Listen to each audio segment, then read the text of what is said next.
ಅದರಲ್ಲಿ ಯಾವ ವೀರಶೈವ ಧರ್ಮದ ಪಂಚಪೀಠಗಳು ಮೊದಲಲ್ಲಿ ಸ್ಥಾಪನೆಗೊಂಡು ಜಗದ ಆದಿಯಲ್ಲಿ, ಸೃಷ್ಟಿಯ ಆದಿಯಲ್ಲಿ ಪರಮಾತ್ಮನ ಒಂದು ಅಪ್ಪಣೆಯ ಮೇರೆಗೆ ಈ ಭೂಲೋಕದಲ್ಲಿ ಯಾವ ಜಗದಾದಿ ಜಗದ್ಗುರುಗಳವರು ಈ ಪ್ರತಿಯೊಂದು ಯುಗದಲ್ಲಿ ಒಂದೊಂದು ಹೆಸರನ್ನು ಪಡ್ಕೊಂಡು ಈ ಒಂದು ಭೂಲೋಕದಲ್ಲಿ ಅವತರಿಸಿ ಅನೇಕ ಮೊದಲಲ್ಲಿ ಪೀಠಗಳನ್ನು, ಪಂಚಪೀಠಗಳನ್ನು ಸ್ಥಾಪನೆ ಮಾಡಿದರು.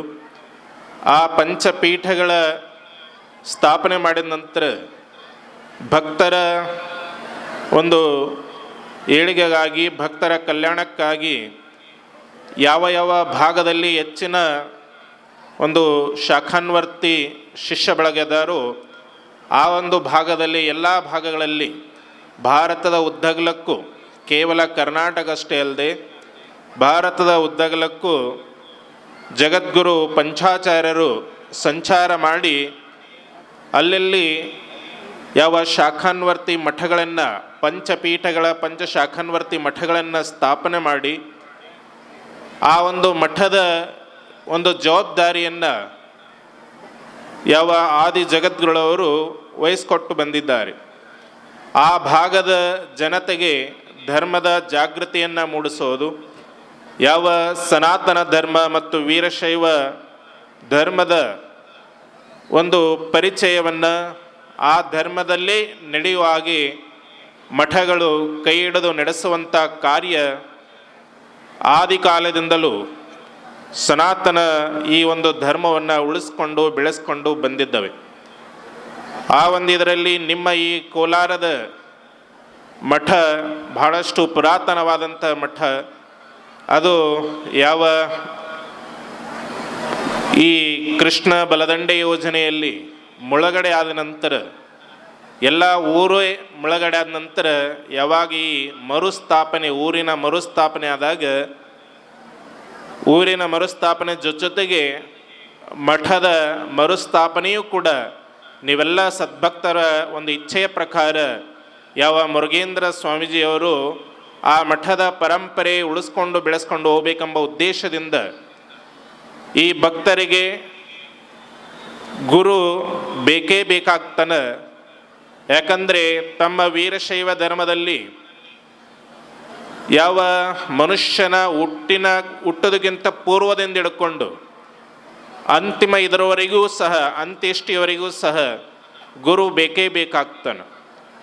ಪ್ರತಿಯೊಂದು ಇದರಲ್ಲಿ ಗುರುವಿನ ವಿನ ಯಾವೇ ಕಾರ್ಯಗಳು, ಅದು ಶುಭ ಕಾರ್ಯ ಇರಲಿ ಅಥವಾ ದುಃಖದ ಒಂದು ಸನ್ನಿವೇಶ ಇರಲಿ ಮನೆಯಲ್ಲಿ, ಅಲ್ಲಿ ಗುರುವಿನ ಮಾರ್ಗದರ್ಶನೆ, ಗುರುವಿನ ಆಶೀರ್ವಾದ ಬೇಕೇ ಬೇಕಾಗ್ತದೆ. ಆ ಒಂದು ಉದ್ದೇಶದಿಂದ ಯಾವ ಮುರುಗೇಂದ್ರ ಸ್ವಾಮೀಜಿಯವರು ಇಲ್ಲಿ ಮರು ಮಠದ ಸ್ಥಾಪನೆ ಆಗಬೇಕೆಂಬ ಅದರಲ್ಲಿ ಉಜ್ಜಯಿನಿ ಸನ್ನಿಧಿಯವರ ಒಂದು ಮಾರ್ಗದರ್ಶನ, ಅವರ ಒಂದು ಆಶೀರ್ವಾದವನ್ನು ಪಡೆದು ಅವರು ಹೇಳಿಕೊಟ್ಟ ಮಾರ್ಗದಲ್ಲಿ ಆ ಮಠದ ಸ್ಥಾಪನೆಯನ್ನು ಮಾಡಿದವರಾಗಿದ್ದಾರೆ.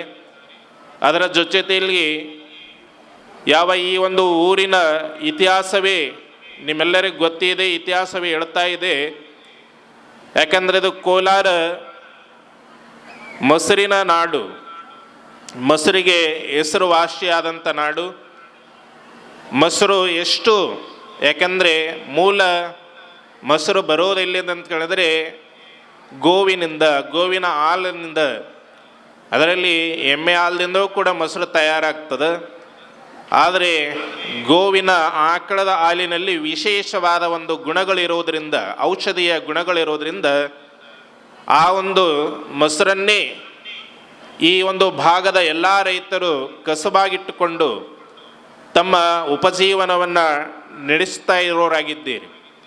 ಅದರಲ್ಲಿ ಇವಾಗ ತಾನೇ ಅಣ್ಣವರು ತಮ್ಮ ವಿಚಾರದಲ್ಲಿ ಹೇಳಿದರು, ಹಾಲು ಎಷ್ಟು ದಿನ ಇರುತ್ತೆ, ಮೊಸರು ಎಷ್ಟು ದಿನ ಇರುತ್ತೆ, ಆನಂತರ ಮೊಸರು ಕಡೆದು ಮಜ್ಜಿಗೆ ಮಾಡಿದಾಗ ಅದು ಎಷ್ಟು ದಿನ ಇರುತ್ತೆ, ಆನಂತರದಲ್ಲಿ ಆ ಒಂದು ಮೊಸರು ಕಡಿದ ನಂತರ ಏನು ಬೆಣ್ಣೆ ಬರುತ್ತದೆ, ಆ ಬೆಣ್ಣೆಯೂ ಸಹ ಸುಮಾರು ಹೆಚ್ಚು ಅಂದರೆ ಒಂದು 10-15 ದಿನ ಇಡ್ಬೋದು ಫ್ರಿಜ್ನಲ್ಲಿ, ಇತ್ಯಾದಲ್ಲಿ ಇಟ್ಟರೆ ಹೆಚ್ಚಾದ್ರೆ 1 ತಿಂಗಳು.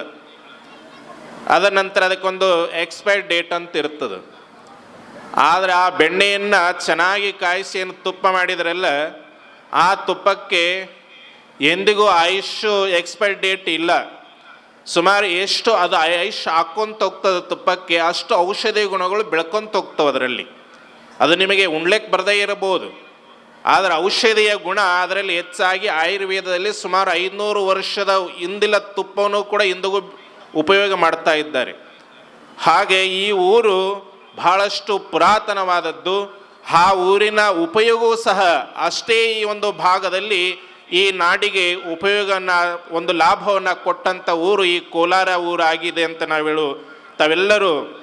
ತಾವೆಲ್ಲ ಸದ್ಭಕ್ತ ಬೆಳಗ ಕೈ ಕೆಸರಾದರೆ ಬಾಯಿ ಮೊಸರೆಂಬ ಗಾದೆಯಂತೆ ತಮ್ಮ ಒಂದು ಕುಲಕಸಬನ್ನು ಬಿಡಲಾರದೆ ಏನು ರೈತಾಪಿ ವರ್ಗದವರು ತಮ್ಮ ಹೊಲಗಳಲ್ಲಿ ಎಲ್ಲ ಕೆಲಸವನ್ನು ಮಾಡುತ್ತಾ ಅದರ ಜೊತೆಗೆ ಹೈನುಗಾರಿಕೆಯನ್ನು ಯಾವ ರಾಯಚೂರು ಜಿಲ್ಲೆಯಲ್ಲಿದ್ದಾಗ ನಾವು ಪಿಕ್ನಿಕ್ ಅಂತ ಬಂದಾಗ ಈ ಒಂದು ಭಾಗದಲ್ಲಿ ಹೋದಾಗ ಇಲ್ಲಿ ಕೋಲಾರದ ಮೊಸರನ್ನು ತೊಗೊಂಡು ಊಟ ಮಾಡಿದ ನೆನಪಿದೆ. ಸುಮಾರು ನಾವು ಯಾವಾಗ 7-8ನೇ ಕ್ಲಾಸ್ ಇರ್ಬೋದು. ಆವಾಗ ಈ ಒಂದು ಗ್ರಾಮದ ಮುಖಾಂತರ ಹೋದಾಗ ಇಲ್ಲಿ ನಮ್ಮ ಟೀಚರ್ಗಳು ಇಲ್ಲಿಂದ ಮೊಸರು ಚೆನ್ನಾಗಿ ಸಿಗ್ತದಂತ ತೊಗೊಂಡೋಗಿದ್ರೆ ಅವಾಗ ಉಂಡದ್ದು ನೆನಪದ ಮೊಸರು. ಅದು ಇವತ್ತು ನೀವು ಅಷ್ಟು ಮೊಸರಿಗೆ ಹೆಸರುವಾಸಾದ ನಾಡು ಈ ಕೋಲಾರ ಗ್ರಾಮದ. ಅದರಲ್ಲಿ ವಿಶೇಷ ಅಂತೇಳಿದರೆ ಕರ್ನಾಟಕದಲ್ಲಿ ಅತಿ ದೊಡ್ಡ ಬ್ರಿಡ್ಜನ್ನು ಹೊಂದಿದಂಥ ಒಂದು ಊರು ಅಂದರೆ ಅದು ಕೋಲಾರ ಗ್ರಾಮ ಅಂತ ಹೇಳಬಲ್ಲಿ ನಾವು. ಯಾಕಂದರೆ ಸುಮಾರು 3 ಕಿಲೋಮೀಟರಷ್ಟು ಭಾಳ ವಿಸ್ತಾರವಾದ ಬ್ರಿಡ್ಜನ್ನು ಕರ್ನಾಟಕದಲ್ಲಿ ನಮಗನಿಸಿದ ಮಟ್ಟಿಗೆ ಎಲ್ಲಿ ಇಲ್ಲ ಅಂತ ಅನ್ನಿಸ್ತದೆ. ದೇಶದಲ್ಲಿ ಇರಬಹುದು, ಆದರೆ ಕರ್ನಾಟಕದಲ್ಲಿ ಎಲ್ಲಿ ಅಂತ ಅಷ್ಟು ದೊಡ್ಡದಾದಂಥ ಒಂದು ಬ್ರಿಡ್ಜನ್ನು ಹೊಂದಿದಂಥ ನಾಡು. ಆ ಒಂದು ಬ್ರಿಡ್ಜಿಗೂ ಸಹ ಹೆಸರಾದಂಥ ನಾಡು ಈ ಕೋಲಾರ ಗ್ರಾಮ. ಅದರ ಜೊತೆಗೆ ಈ ಒಂದು ಆಧ್ಯಾತ್ಮಿಕ ಕ್ಷೇತ್ರದಲ್ಲೂ ಸಹ ನಾವೇನು ಹಿಂದಿಲ್ಲ, ನಮಗೆ ಆಧ್ಯಾತ್ಮ ಬಿಟ್ಟರೆ ಬದುಕಿಲ್ಲ ಅಂತೇಳಿ ಈ ಒಂದು ಮಠವನ್ನು ಪುನಃ ಮರುಸ್ಥಾಪನೆ ಮಾಡುವುದರ ಮುಖಾಂತರವಾಗಿ ಗುರುವಿನ ವಿನ ಮೋಕ್ಷ ಇಲ್ಲ, ದೀಕ್ಷವಿನ ಮೋಕ್ಷವಿಲ್ಲ, ಗುರುವಿನ ಗುಲಾಮನ್ನಾಗುವ ತನಕ ದೊರೆಯದೊಣ್ಣ ಮುಕ್ತಿ ಅಂತೇನು ಹೇಳಿದಾರಲ್ಲ, ಆ ಒಂದು ಉಕ್ತಿಯ ಪ್ರಕಾರ ಗುರುವಿನ ಮಾರ್ಗದರ್ಶನದಲ್ಲಿ ಎಂದಿಗೂ ನಮ್ಮ ನಾಡು ಇರುತ್ತದಂತ ಒಂದು ಭಾವನೆಯಿಂದ ಆ ಒಂದು ಉಕ್ತಿಯ ಪ್ರಕಾರ ಯಾವ ಮಠದ ಮರುಸ್ಥಾಪನೆಯನ್ನು ತಾವುಗಳು ಮಾಡಿದವರಾಗಿದ್ದೀರಿ. ಮಠ ಅಂತೇಳಿದರೆ ಅದು ಸಾಮಾನ್ಯ ಅಲ್ಲ. ಮಠಸ್ಥು ಛಾತ್ರಾದಿ ನಿಲಯ ಅಂತೇಳಿದರೆ, ಇನ್ನೊಂದು ಕಡೆ ಮಠಸ್ಥು ಘಟಿಕಾದಿ ನಿಲಯ ಅಂತಲೂ ಹೇಳಿದ್ದಾರೆ. ಘಟಿಕಾದಿ ಕ್ಷೇತ್ರ ಅಂತೇಳಿದರೆ ಅನೇಕ ಮೊದಲ ಶಾಲೆ ಕಾಲೇಜುಗಳು ಗೌರ್ಮೆಂಟು ಏನಾದರೂ ಇದ್ದಿಲ್ಲ.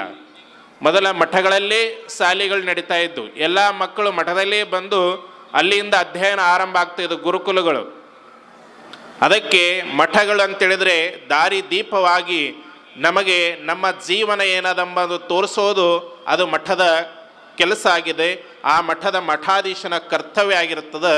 ಧರ್ಮವು ಅದರ ಜೊತೆಗೆ ಅಕ್ಷರವು ಅವರಿಗೆ ಅನ್ನದಾಸೋಹ, ಅಕ್ಷರದಾಸೋಹ ಮತ್ತು ಧರ್ಮದ ಜಾಗೃತಿಯನ್ನು ಮೂಡಿಸುವ ಕೇಂದ್ರವಾಗಿ, ಸಂಸ್ಕಾರ ಕೇಂದ್ರವಾಗಿ ಮಠಗಳು ಕಾರ್ಯವನ್ನು ಮಾಡ್ತಾ ಇದ್ದಾವೆ ಎಂಬುದಲ್ಲೂ ಕೂಡ ಅದೇ ಕಾರ್ಯವನ್ನು ಮಾಡ್ತಾ ಬಂದೀವಿ. ಇಂದಾದರೂ ಮುಂದಾದರೂ ಸಹ ಆ ಒಂದು ಕಾರ್ಯ ಎಲ್ಲ ಮಠಗಳು ಮಾಡ್ತಾ ಬರ್ತಾ ಇದ್ದೇವೆ. ಅದರಲ್ಲಿ ವಿಶೇಷವಾಗಿ ತಮ್ಮ ವೀರಶೈವ ಪಂಚಪೀಠಗಳ ಶಾಖಾನ್ವರ್ತಿ ಮಠಗಳು ಈ ಭಾಗದಲ್ಲಿ ಹೆಚ್ಚಾಗಿ ಇದ್ದು ಎಲ್ಲ ಭಕ್ತರ ಏಳಿಗೆಗಾಗಿ, ಭಕ್ತರ ಒಂದು ಕಲ್ಯಾಣಕ್ಕಾಗಿ ಎಲ್ಲ ಶಿವಾಚಾರ್ಯ ಬಳಗ ತಮ್ಮದೇ ಆದಂಥ ಒಂದು ಕಾರ್ಯವನ್ನು ಮಾಡ್ತಾ ಇದ್ದಾರೆ. ಇದರಲ್ಲಿ ಇವತ್ತು ತಮ್ಮ ಒಬ್ಬ ಸುಪುತ್ರ, ಯಾಕೆಂದರೆ ಅನೇಕ ಕಡೆ ನಾವು ನೋಡಿದ್ದೀವಿ, ಒಬ್ಬ ಮಗ ಇದ್ದರೆ ಯಾರೂ ಕೊಡ್ಲಕ್ಕೆ ಮುಂದೆ ಬರಲ್ಲ. ಆದರೂ ಸಹ ತಮ್ಮ ಒಬ್ಬ ಮಗನನ್ನು ಪ್ರಭುಕುಮಾರ ಶಿವಾಚಾರ್ಯರನ್ನು ಅವ್ರನ್ನ ಬೇಲೂರದ ಮಠಕ್ಕೆ ಅಲ್ಲಿ ಮಠಾಧೀಶರನ್ನಾಗಿ ಮಾಡಿ, ಅದರ ಜೊತೆಗೆ ಈ ಮಠದ ಜವಾಬ್ದಾರಿಯೂ ಸಹ ಅವರ ಧರ್ಮಾಧಿಕಾರಿಗಳಾಗಿ ತಮ್ಮ ಮುರುಗೇಂದ್ರ ಸ್ವಾಮೀಜಿಯವರು ಅದಾರ. ಆದರೆ ಮಠಾಧಿಪತಿಗಳಾಗಿ, ಯಾಕಂದರೆ ಇದು ಪೂರ್ವಾಶ್ರಮ ಮಠ ಇರೋದರಿಂದ ಅವ್ರನ್ನೇ ತಮ್ಮ ಶ್ರೀಶೈಲ ಸನ್ನಿಧಿಯವರು ಮತ್ತು ನಾವು ಅಲ್ಲಿ ಗಾಡಿಯಲ್ಲಿ ಕುಂತಾಗ, ಯಾಕಂದರೆ ಸಾರೋಟದಲ್ಲಿ ಕುಂತಾಗ ಅವಾಗ ಒಂದು ಮಾತು ಅಂದ್ವಿ, ಅಲ್ಲಿ ಬೇಲೂರು ಮಠ ಮಾಡೋದಕ್ಕಿಂತ ಇದೇ ಮಠಕ್ಕೆ ಅವ್ರು ಮಾಡಿದರೆ ಚೆನ್ನಾಗಿತ್ತು ಅಂತೇಳಿ ಸನ್ನಿಧಿಯವರು ಸಹ ಅಪ್ಪಣೆಯನ್ನು ಕೊಟ್ಟಿದವರಾಗಿದ್ದಾರೆ. ಅದಕ್ಕೆ ಮುಂದಿನ ದಿನಮಾನಗಳಲ್ಲಿ ಅಧಿಪತಿ ಮಾಡದೇ ಇದ್ದರೆ ಏನರ್ಥ, ಆದರೆ ಎರಡೂ ಮಠಗಳ ಜವಾಬ್ದಾರಿ ಅವ್ರ ಮೇಲೆ ಇರೋದರಿಂದ ಮುಂದಿನ ಈ ಮಠದ ಪರಂಪರೆಯೂ ಸಹ ಅವರು ಬೆಳೆಸ್ಕೊಂಡು ಹೋಗಬೇಕು. ಅದರ ಜೊತೆಗೆ ತಮ್ಮೆಲ್ಲ ಏನು ಕುಟುಂಬದ ಪರಿವಾರದವರು ಇದ್ದೀರಿ, ಅದೇ ಥರನಾಗಿ ಮಠದ ಎಲ್ಲ ಏಳಿಗೆ ಕೆಲಸಗಳಿಗೆ ತಮ್ಮದೇ ಆದಂಥ ಒಂದು ಸೇವೆ ಸಹಕಾರ ಎಲ್ಲವೂ ಸದೈವ ಇರ್ತಾ ಇರಬೇಕು. ಅದರ ಜೊತೆಗೆ ಭಕ್ತ ಬಳಗರ ಕೈಯೊಳಗೆ ಮಠಗಳಿರುತ್ತವ. ಭಕ್ತರು ಆ ಮಠದ ಏಳಿಗೆ ಬೆಳಗ್ಗೆ ಎಲ್ಲವೂ ಸಹ ಅಭಿವೃದ್ಧಿಯ ಕೆಲಸ ಭಕ್ತರು ನಿಂತು ಮಾಡಿದಾಗ ಅದರ ಅಭಿವೃದ್ಧಿ ಕೆಲಸ ಆಗ್ಲಿಕ್ಕೆ ಸಾಧ್ಯ ಆಗ್ತಾ ಇರ್ತದೆ. ಆ ಒಂದು ದೃಷ್ಟಾಂತ ಅಂತ ಹೇಳಿದ್ರೆ ಇವತ್ತ ಕೋಲಾರದ ಈ ನೂತನವಾಗಿ ನಿರ್ಮಾಣಗೊಂಡಂಥ ಮಠ ನಮಗೆ ಆ ಒಂದು ಇತಿಹಾಸವನ್ನು ಹೇಳುತ್ತಾ ಇದೆ. ಅದರ ಜೊತೆಗೆ ಹಿರಿಯರ ಒಂದು ಗುರು ಸಿದ್ದೇಶ್ವರ ಶಿವಾಚಾರ್ಯರ ಒಂದು ಜನ್ಮ ಶತಮಾನೋತ್ಸವ ಅಂದರೆ ಪೂರ್ವಜರ ಒಂದು ಆಶೀರ್ವಾದವೂ ಸಹ ಅಷ್ಟೇ ಮುಖ್ಯ ಇರ್ತದೆ. ಅವರ ಒಂದು ತಪಸ್ಸಿನ ಬಲದಿಂದ ಮಠಗಳು ಬೆಳೀತಾ ಇರ್ತವೆ, ಮಠದ ಕಾರ್ಯಗಳು ನಡೀತಾ ಇರ್ತವೆ.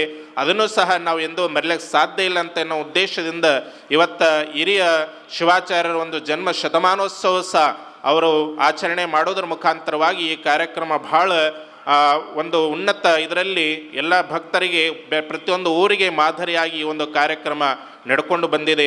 ಈ ಕಾರ್ಯಕ್ರಮಕ್ಕೆ ನಿಮ್ಮೆಲ್ಲರಿಗೆ ಆಶೀರ್ವಾದ ಕೊಡೋದಕ್ಕೆ 4 ಮಂದಿ ಜಗದ್ಗುರುಗಳು ಇಲ್ಲಿ ಆಗಮಿಸಿ ನಿಮಗೆ ಆಶೀರ್ವಾದ ಮಾಡ್ತಾ ಇದ್ದಾರೆ. ಅಂದರೆ ನಿಮ್ಮ ಕೋಲಾರ ನಾಡು ನೀವು ಬಹಳಷ್ಟು ಪುಣ್ಯವನ್ನು ಮಾಡಿದಂಥ ನಾಡು, ನಾಡಿನ ಭಕ್ತರಂತ ನಾವು ಹೇಳ್ಬೋದು. ಎಲ್ಲ ಭಕ್ತರಿಗೆ ಆ ಜಗದಾದಿ ಜಗದ್ಗುರು ಪಂಚಾಚಾರ್ಯರ ಜಗದ್ಗುರು ಚತುಷ್ಟಯರ ಒಂದು ಆಶೀರ್ವಾದ ಸದೈವ ತಮ್ಮ ಒಂದು ಇದರ ಮೇಲೆ ಇರ್ತದ. ಸದೈವ ಇದೇ ಥರ ಕಾರ್ಯವನ್ನು ಮಾಡ್ತಾ ನೀವು ಬರ್ತಾ ಇರ್ಬೇಕಂತ ಹೇಳ್ತಾ ಹೆಚ್ಚು ಸಮಯ ತಗೊಳ್ಳಾರ್ದೆ ಉದಾಹರಣೆಯಾಗಿ ಕಾರ್ಯಕ್ರಮವನ್ನು ತೋರ್ಪಡಿಸೋದಾದರೆ ಅದು ಕೋಲಾರ ನಗರದ ಈ ಕಾರ್ಯಕ್ರಮವನ್ನು ಅಂತ ಹೇಳಿದರೆ ಅತಿಶಯೋಕ್ತಿ ಆಗಲಾರದು.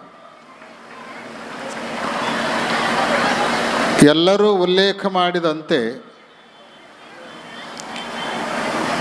ಕೋಲಾರ ಅಂತಂದ್ರೆ ಮೊಸರಿಗೆ ಭಾಳ ಹೆಸರುವಾಸಿಯಾಗಿರುವಂತಹ ನಗರ. ಬಂದವರೆಲ್ಲ ಗಾಡಿ ನಿಲ್ಲಿಸಿ ಮೊಸರು ತಗೊಂಡು ಹೋಗೋ ಖ್ಯಾತಿಯನ್ನು ಈ ಊರಿನವರು ಪಡೆದುಕೊಂಡವರಾಗಿದ್ದೀರಿ.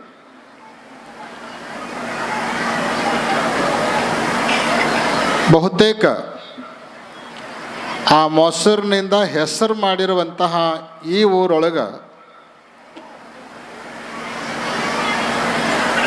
ಇವತ್ತು ನಡೀತಾ ಇರುವಂಥ ಈ ಕಾರ್ಯಕ್ರಮನೂ ಕೂಡ ಮತ್ತೊಂದು ಹೆಸರು ಮಾಡುವಂಥ ಕಾರ್ಯಕ್ರಮ ಆಗಿದೆ ಅಂತ ಹೇಳಿದರೆ ಅದು ಅತಿಶಯೋಕ್ತಿ ಆಗಲಾರದು. 4 ದಿನಗಳಿಂದ ಅನೇಕ ಸಮಾರಂಭಗಳು ಈ ವೇದಿಕೆಯ ಮೂಲಕ ಹೊರಬಂದಿದ್ದಾವೆ. ನೀವೆಲ್ಲ ಸಂಭ್ರಮದಿಂದ ಸಡಗರದಿಂದ ಈ ಕಾರ್ಯಕ್ರಮವನ್ನು ಆನಂದಿಸಿದ್ದೀರಿ. ಎಲ್ಲರೂ ಬಂದಾರ.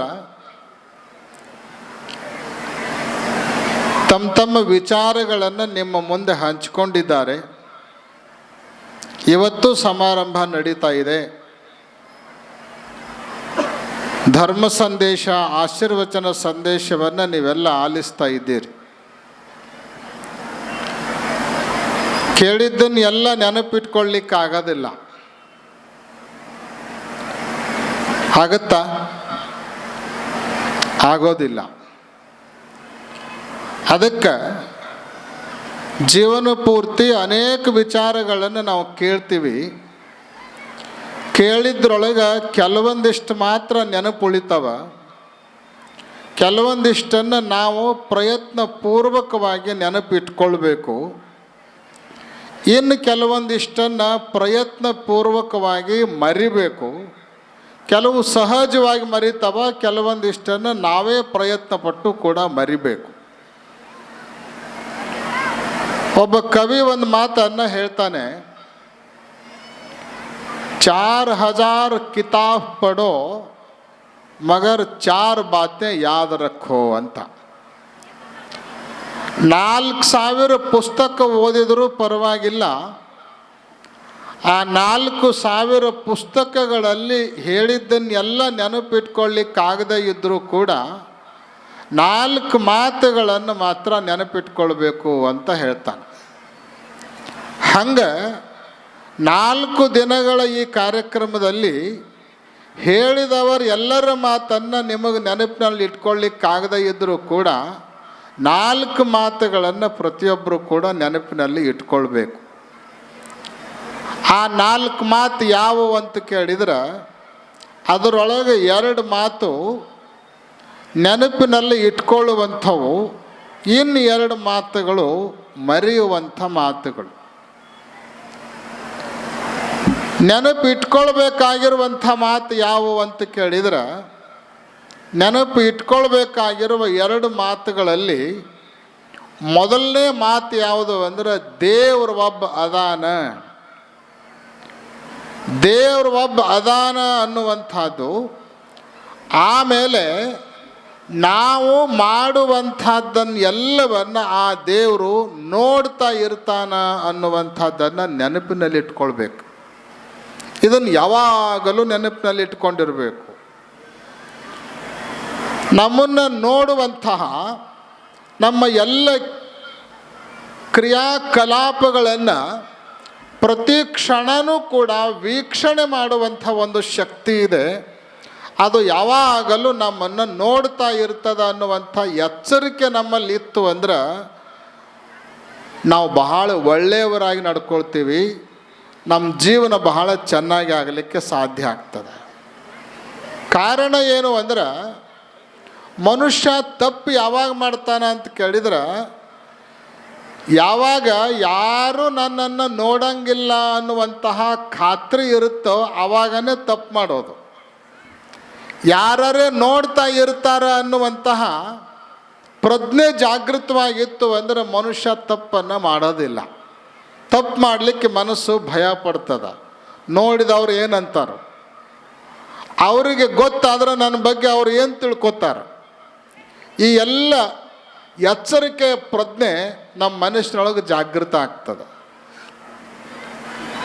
ಅದಕ್ಕೆ ದೇವ್ರ ಒಬ್ಬ ಅದಾನ, ನಾವು ಮಾಡೋದನ್ನು ಯಾವಾಗಲೂ ನೋಡ್ತಾ ಇರ್ತಾನೆ ಅನ್ನುವಂಥ ಎಚ್ಚರಿಕೆ ನಮ್ಮಲ್ಲಿ ಇತ್ತು ಅಂದ್ರೆ, ಈ ಎಚ್ಚರಿಕೆಯನ್ನು ಹೊಂದಿರುವಂಥ ಮನುಷ್ಯ ಪ್ರಾಯ ತಪ್ಪು ಮಾಡೋದನ್ನು ಕೈ ಬಿಡ್ತಾನ, ಒಳ್ಳೆಯವನಾಗೇ ನಡ್ಕೊಳ್ಳಿಕ್ಕೆ ಪ್ರಯತ್ನವನ್ನು ಮಾಡ್ತಾನೆ. ವೀರಶೈವ ಸಿದ್ಧಾಂತದಲ್ಲಿ ಲಿಂಗಧಾರಣೆಯನ್ನು ನಾವು ಮಾಡ್ತೀವಿ. ಬಹುತೇಕ ಕೋಲಾರ ನಗರದಲ್ಲಿ ವೀರಶೈವ ಲಿಂಗಾಯತರ ಸಂಖ್ಯೆ ಅತ್ಯಧಿಕವಾಗಿರುವಂತಹ ಸಂಖ್ಯೆಯನ್ನು ಹೊಂದಿರುವಂಥ ನಗರ ಅದು ಕೋಲಾರ ನಗರ. ಇನ್ನುಳಿದ ಬೇರೆ ಬೇರೆ ಸಮಾಜ ಸಮುದಾಯದವರು ಇದ್ದರೂ ಕೂಡ ಅವರೆಲ್ಲರ ಜೊತೆಗೆ ಹೊಂದಾಣಿಕೆ ಮಾಡ್ಕೊಂಡು ಬಹಳ ಪ್ರೀತಿಯಿಂದ ತಮ್ಮ ಧರ್ಮವನ್ನು ಕಾಪಾಡ್ಕೊಂಡು ಬಂದಿರುವಂತಹ ಸಮುದಾಯ ಅಂದರೆ ಅದು ವೀರಶೈವ ಲಿಂಗಾಯತ ಸಮುದಾಯ ಅನ್ನುವಂಥದ್ದನ್ನು ನಾವು ಮರೆಯೋದಿಲ್ಲ. ಗುರುಗಳು ನಿಮಗೆ ಲಿಂಗ ದೀಕ್ಷೆಯನ್ನು ಕೊಡ್ತಾರೆ. ಲಿಂಗ ಧಾರಣೆಯನ್ನು ಮಾಡ್ಕೊಳ್ಳೋದಕ್ಕೆ ಅಪ್ಪಣೆಯನ್ನು ಆದೇಶವನ್ನು ಮಾಡ್ತಾರೆ. ಧಾರಯೇದ್ ಅವಧಾನೇನ ಶರೀರೇ ಸರ್ವದಾ ಬುಧ. ದೀಕ್ಷೆಯನ್ನು ಕೊಟ್ಟ ಮೇಲೆ ಗುರುಗಳು ಹೇಳೋ ಮಾತೇನು ಅಂದ್ರೆ, ಶಿಷ್ಯನೇ ಈ ಲಿಂಗವನ್ನು ಪ್ರಜ್ಞಾಪೂರ್ವಕವಾಗಿ ಎಚ್ಚರಿಕೆಯಿಂದ ಧಾರಣೆ ಮಾಡಿಕೊಳ್ಬೇಕು, ಅವಧಾರಣೆ ಕೂಡ ಮಾಡಿಕೊಳ್ಬೇಕು ಅನ್ನುವಂಥ ಆದೇಶವನ್ನು ಗುರುಗಳು ನೀಡ್ತಾರೆ. ಧಾರಣೆ ಅಂದರೆ ಕೇವಲ ದೇಹದ ಮೇಲೆ ಧರಿಸಿಕೊಳ್ಳೋದು. ಆದರೆ ಅವಧಾರಣೆ ಅಂದ್ರೆ ಸತ್ತು ಚಿತ್ತು ಆನಂದ ನಿತ್ಯ ಪರಿಪೂರ್ಣನಾಗಿರುವಂತಹ ಪರಮಾತ್ಮನ ಸಾಕಾರ ಮತ್ತು ಸಂಕುಚಿತ ರೂಪವಾದ ಇಷ್ಟಲಿಂಗ ನನ್ನ ದೇಹದ ಮೇಲೆ ಇದೆ. ನಾನು ಮಾಡುವ ಪ್ರತಿಯೊಂದು ಗತಿವಿಧಿಯನ್ನು ಈ ಲಿಂಗ ಗಮನಿಸ್ತಾ ಇದೆ. ಇದು ನೋಡಲಾರದಂತೆ ನಾನು ಏನೂ ಮಾಡಲಿಕ್ಕೆ ಸಾಧ್ಯವಂತ ಎಚ್ಚರಿಕೆಯನ್ನು ಇಟ್ಕೊಂಡು ಧರಿಸ್ಕೊಳ್ಳೋದೇನದ ಅಲ್ಲ, ಅದಕ್ಕೆ ಅವಧಾರಣೆ ಅಂತ ಕರ್ಕೊಂಡು ಬರ್ತಾರೆ. ಲಿಂಗವನ್ನು ಕೇವಲ ಧರಿಸಿಕೊಂಡ್ರೆ ಸಾಲದು, ಪ್ರಜ್ಞಾಪೂರ್ವಕವಾಗಿ ಲಿಂಗವನ್ನು ಧರಿಸಿಕೊಳ್ಬೇಕು. ಈ ಅವಧಾರಣೆಯ ಪ್ರಮುಖ ಹಿನ್ನೆಲೆ ಏನು ಅಂತ ಕೇಳಿದರೆ, ದೇವರು ಒಬ್ಬ ಅದಾನ, ನಾವು ಮಾಡೋದನ್ನು ಎಲ್ಲವನ್ನು ಅವನು ಗಮನಿಸ್ತಾ ಇರ್ತಾನ ಅನ್ನುವಂತಹ ಎಚ್ಚರಿಕೆ, ಪ್ರಜ್ಞೆ, ನೆನಪು ಯಾವಾಗಲೂ ನಮ್ಮಲ್ಲಿ ಇರಬೇಕು ಅನ್ನೋದೇ ಇದರ ಹಿನ್ನೆಲೆಯ ಪ್ರಮುಖವಾಗಿರುವಂಥ ಉದ್ದೇಶ. ಅದಕ್ಕೆ ಮೊದಲನೇ ನೆನಪಿಟ್ಕೊಳ್ಳೋ ಮಾತೇನು ಅಂದರೆ ದೇವರು ಒಬ್ಬ ಅದಾನ, ನಾವು ಮಾಡೋದನ್ನು ಎಲ್ಲವನ್ನು ಅವನು ನೋಡ್ತಾ ಇರ್ತಾನೆ. ಇನ್ನು ಎರಡನೇ ನೆನಪಿಟ್ಕೊಳ್ಳೋ ಮಾತು ಯಾವುದು ಅಂದರೆ, ನಾನು ಒಂದು ದಿವಸ ಹೋಗ್ತೀನಿ, ನಾನು ಒಂದು ದಿವಸ ಈ ದೇಹವನ್ನು ಬಿಟ್ಟು, ಈ ಪ್ರಪಂಚವನ್ನು ಬಿಟ್ಟು, ನನ್ನ ಹೆಸರಿನಿಂದ ಇರುವಂಥ ಆಸ್ತಿ ಅಂತಸ್ತು ಎಲ್ಲವನ್ನು ಬಿಟ್ಟು ಒಂದು ದಿವಸ ನಾನು ಇಲ್ಲಿಂದ ಹೋಗುವವನಿದ್ದೇನೆ ಅನ್ನೋದನ್ನು ನೆನಪಿನಾಗ ಇಟ್ಕೋಬೇಕು.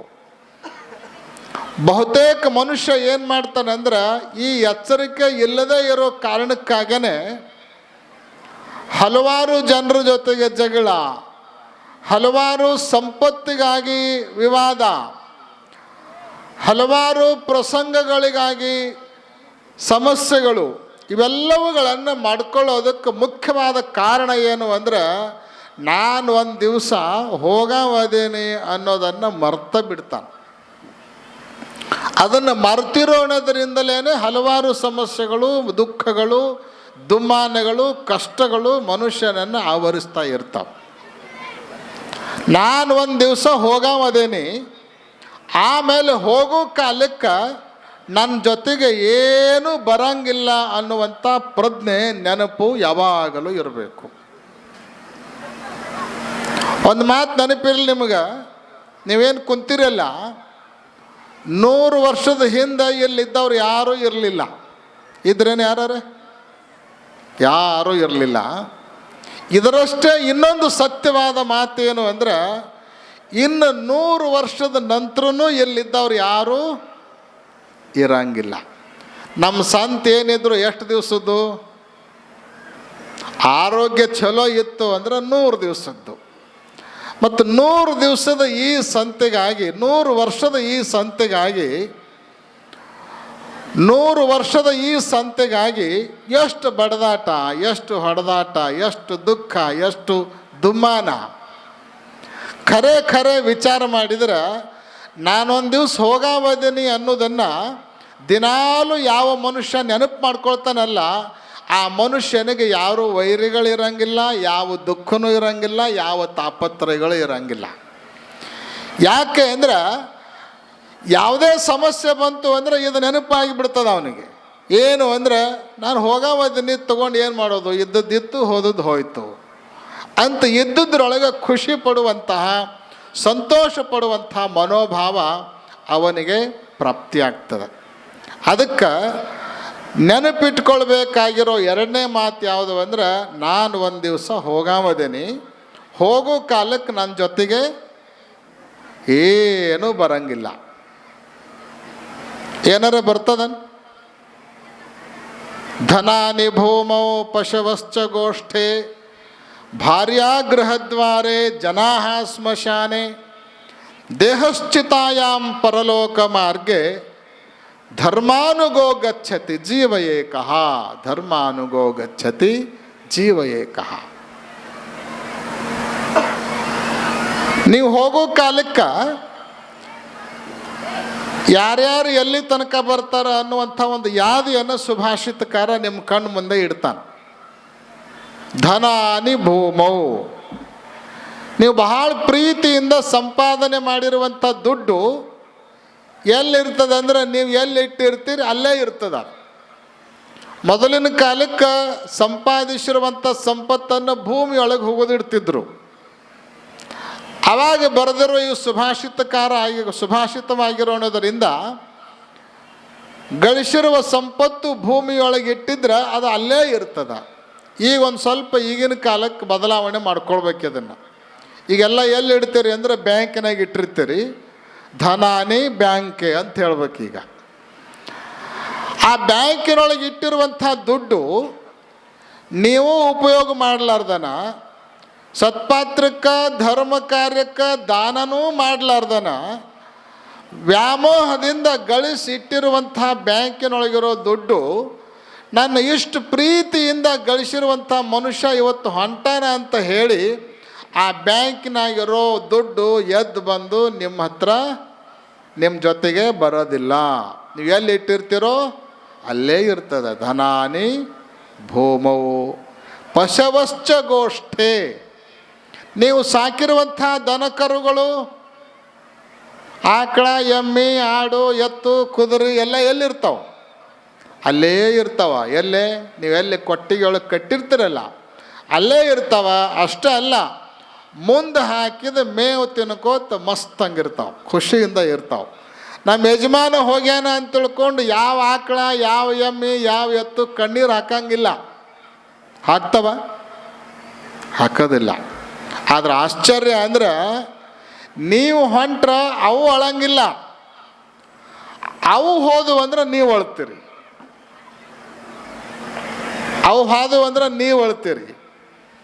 ಇನ್ನೂ ಖರೆ ಹೇಳಬೇಕು ಅಂದ್ರೆ ನೀವು ಸಹಿತ ಎದ್ರ ಸಲುವಾಗಿ ಹೇಳ್ತೀರಿ ಗೊತ್ತೇನು?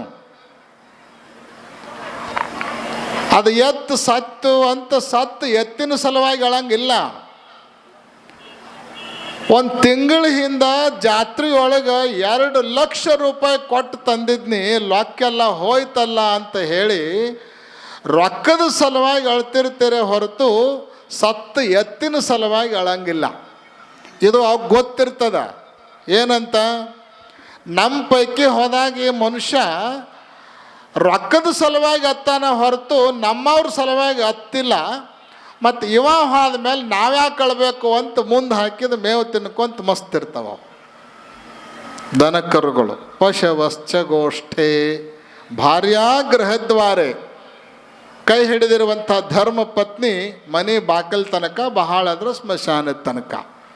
ಬಂಧು ಬಾಂಧವರು ಸ್ಮಶಾನದ ತನಕ. ನಮ್ಮ ದೇಹ ಮಣ್ಣಿನೊಳಗೋ ಬೆಂಕಿಯೊಳಗೋ ಒಂದಾಗಿ ಹೋಗಿಬಿಡ್ತದೆ.